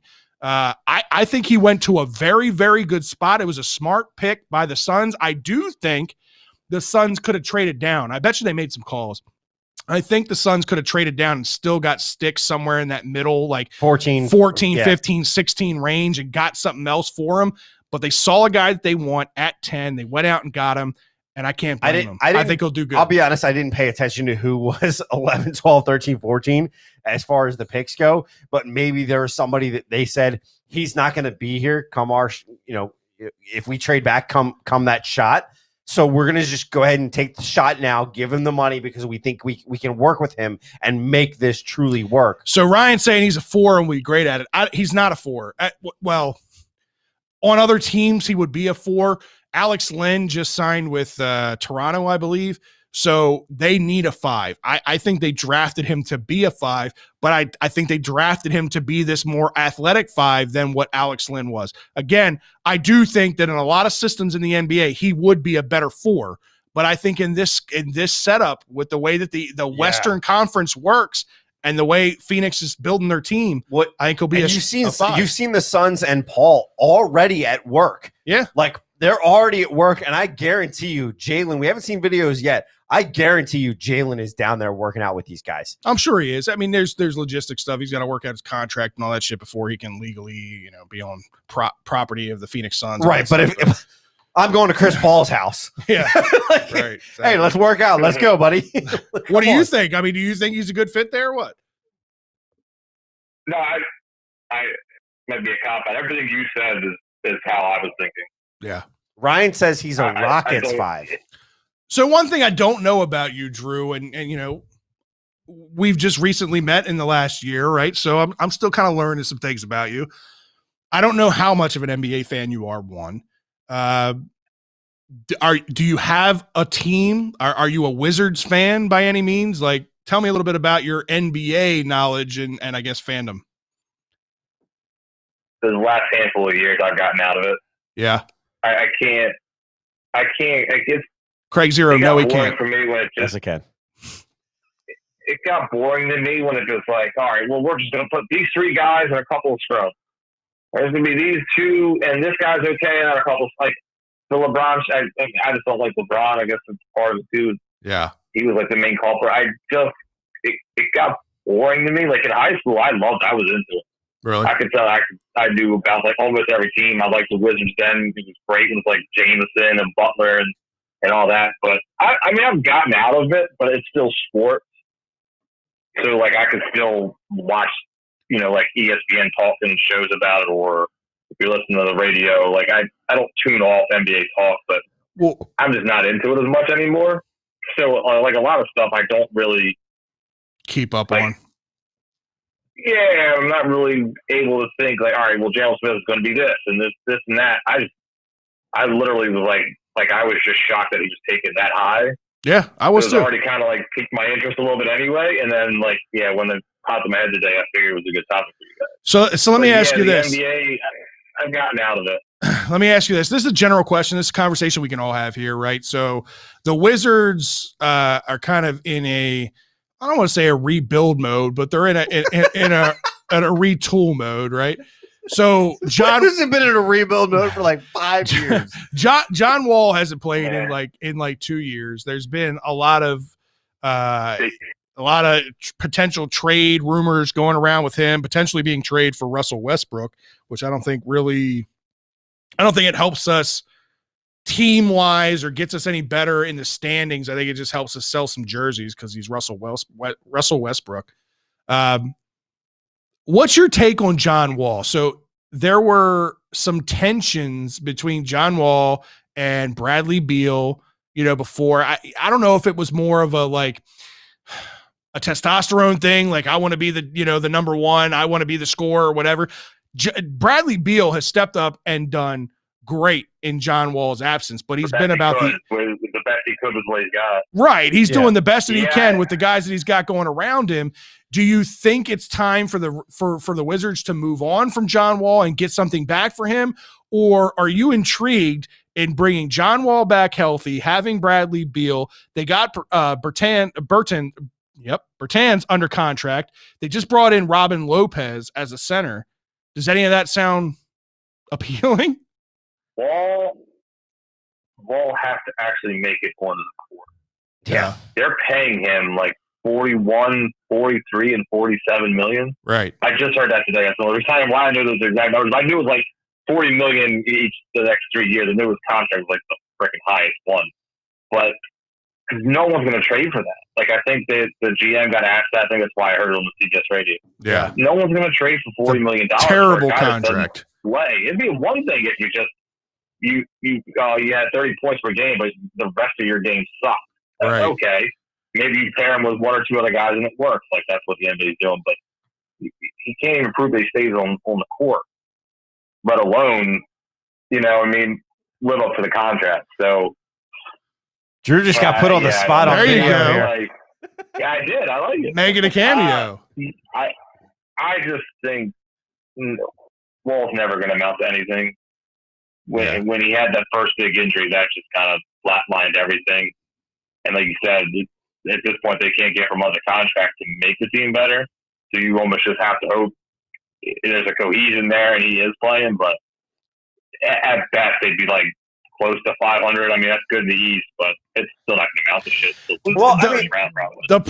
The problem is even when Wall and Beal were both healthy, they never really had that third piece, right? And we talk about it all the time. It started with the Celtics back when they did their trio of Paul Pierce, Kevin Garnett, and Ray Allen, right? Right now in this day and age, it takes 3 superstar players to even be competitive, right? Even in the NBA East, and even in the Eastern Conference, it takes 3. Yeah. I mean, now when they had Gortat down low and they had some pieces that kind of rotated in, they did okay. They made the playoffs. They made a couple of runs in the playoffs to get 2 or 3 rounds in, but they were never an actual contender for a title, right? I don't think if they're going to commit to Wall and Beal for the future, that Wall deal's got to be redone because, like you said, $40-some million is just way too much to be spending on John Wall, and you got to free up money to be able to pay another guy. You got to have another guy that can come in and be that third piece to this team. Well, and Beal's contract, I think, is either up this year or next year. So you got to commit to being able to re-sign him first off. Right? I think it was Alex in the chat room said, is he going to get re-signed? I don't know. The problem is there was also, to your point, he's said publicly that he wants to finish his career as a Wizard. He does, but which is surprising to me. But the problem is there was not with the Wall deal. I would say problem is with Wall. There is contention. There is unanimous, thought that there is contention between him and Wall. There has been since day one. They have been. It's not there. When Wall wasn't in, Beal blossomed. He looked good.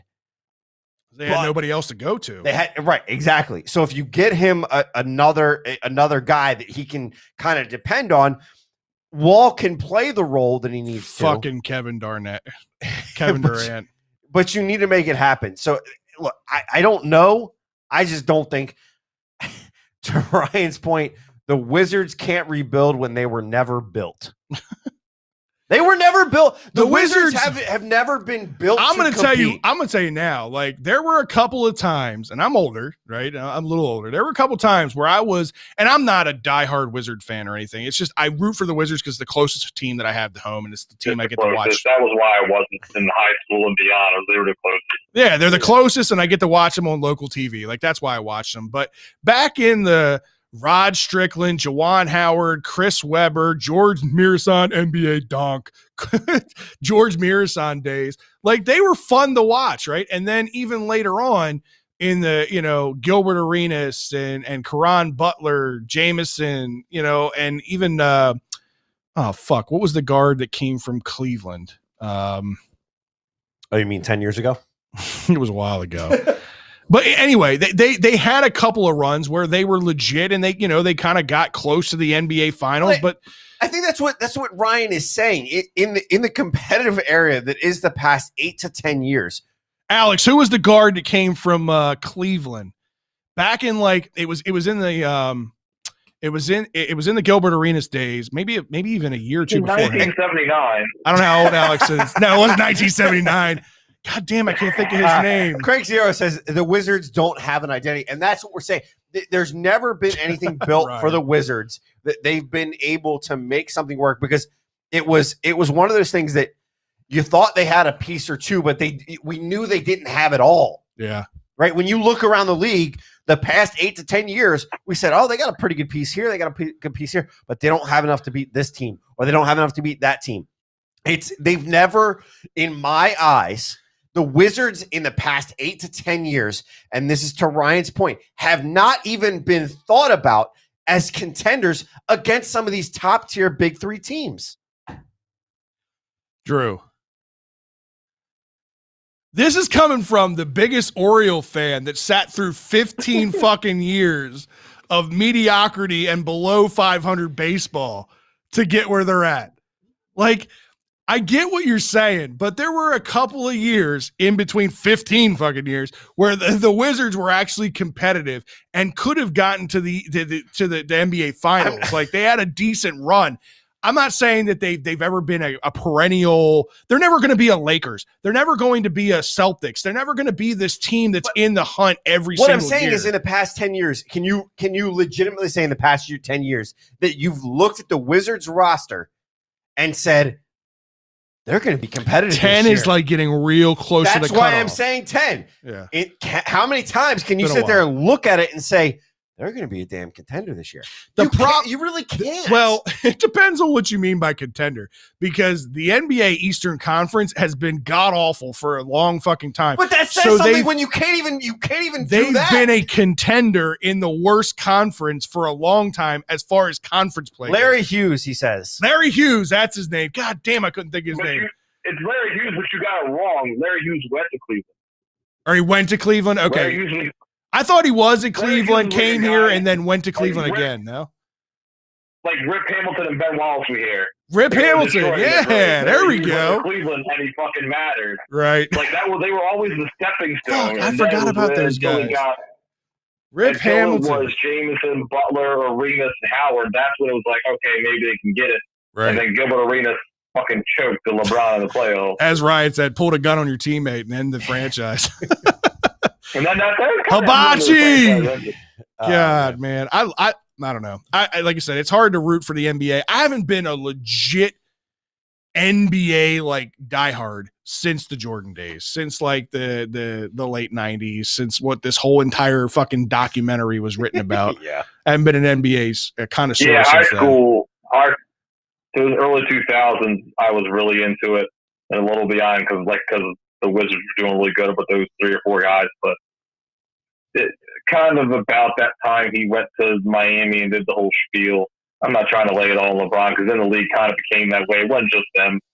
But Fred doesn't know that. He's about 10 years. He's about 10 years too early for that. I don't like that when a season starts. It's like 3 or 4 teams, and that's it.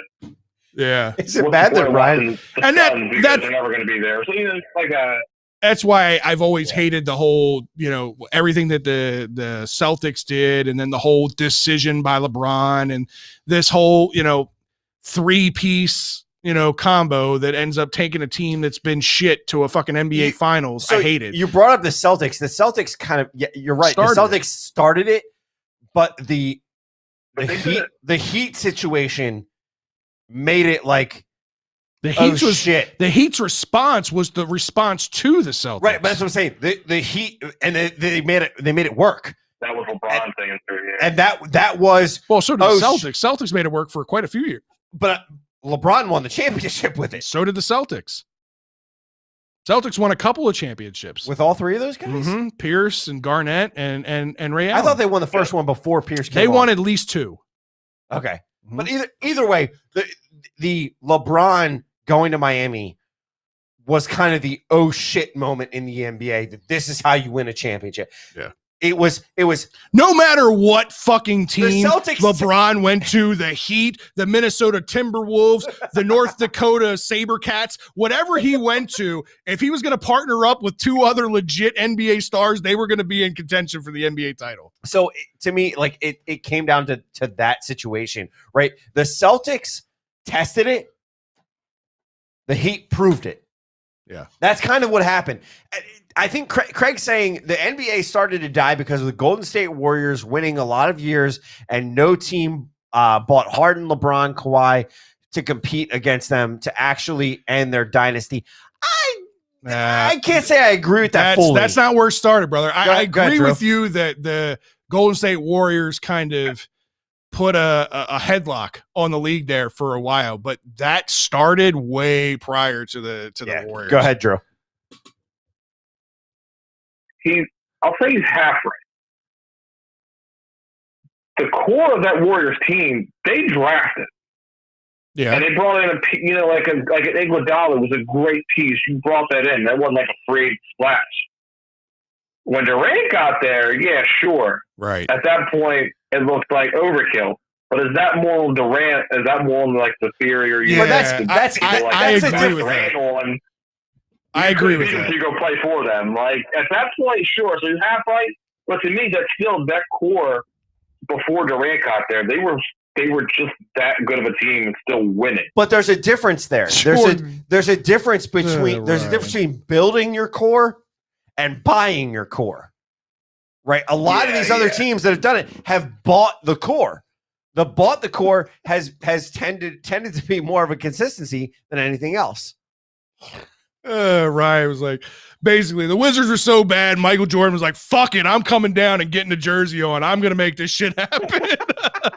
All right. We appreciate you guys tuning in. We appreciate it each and every week.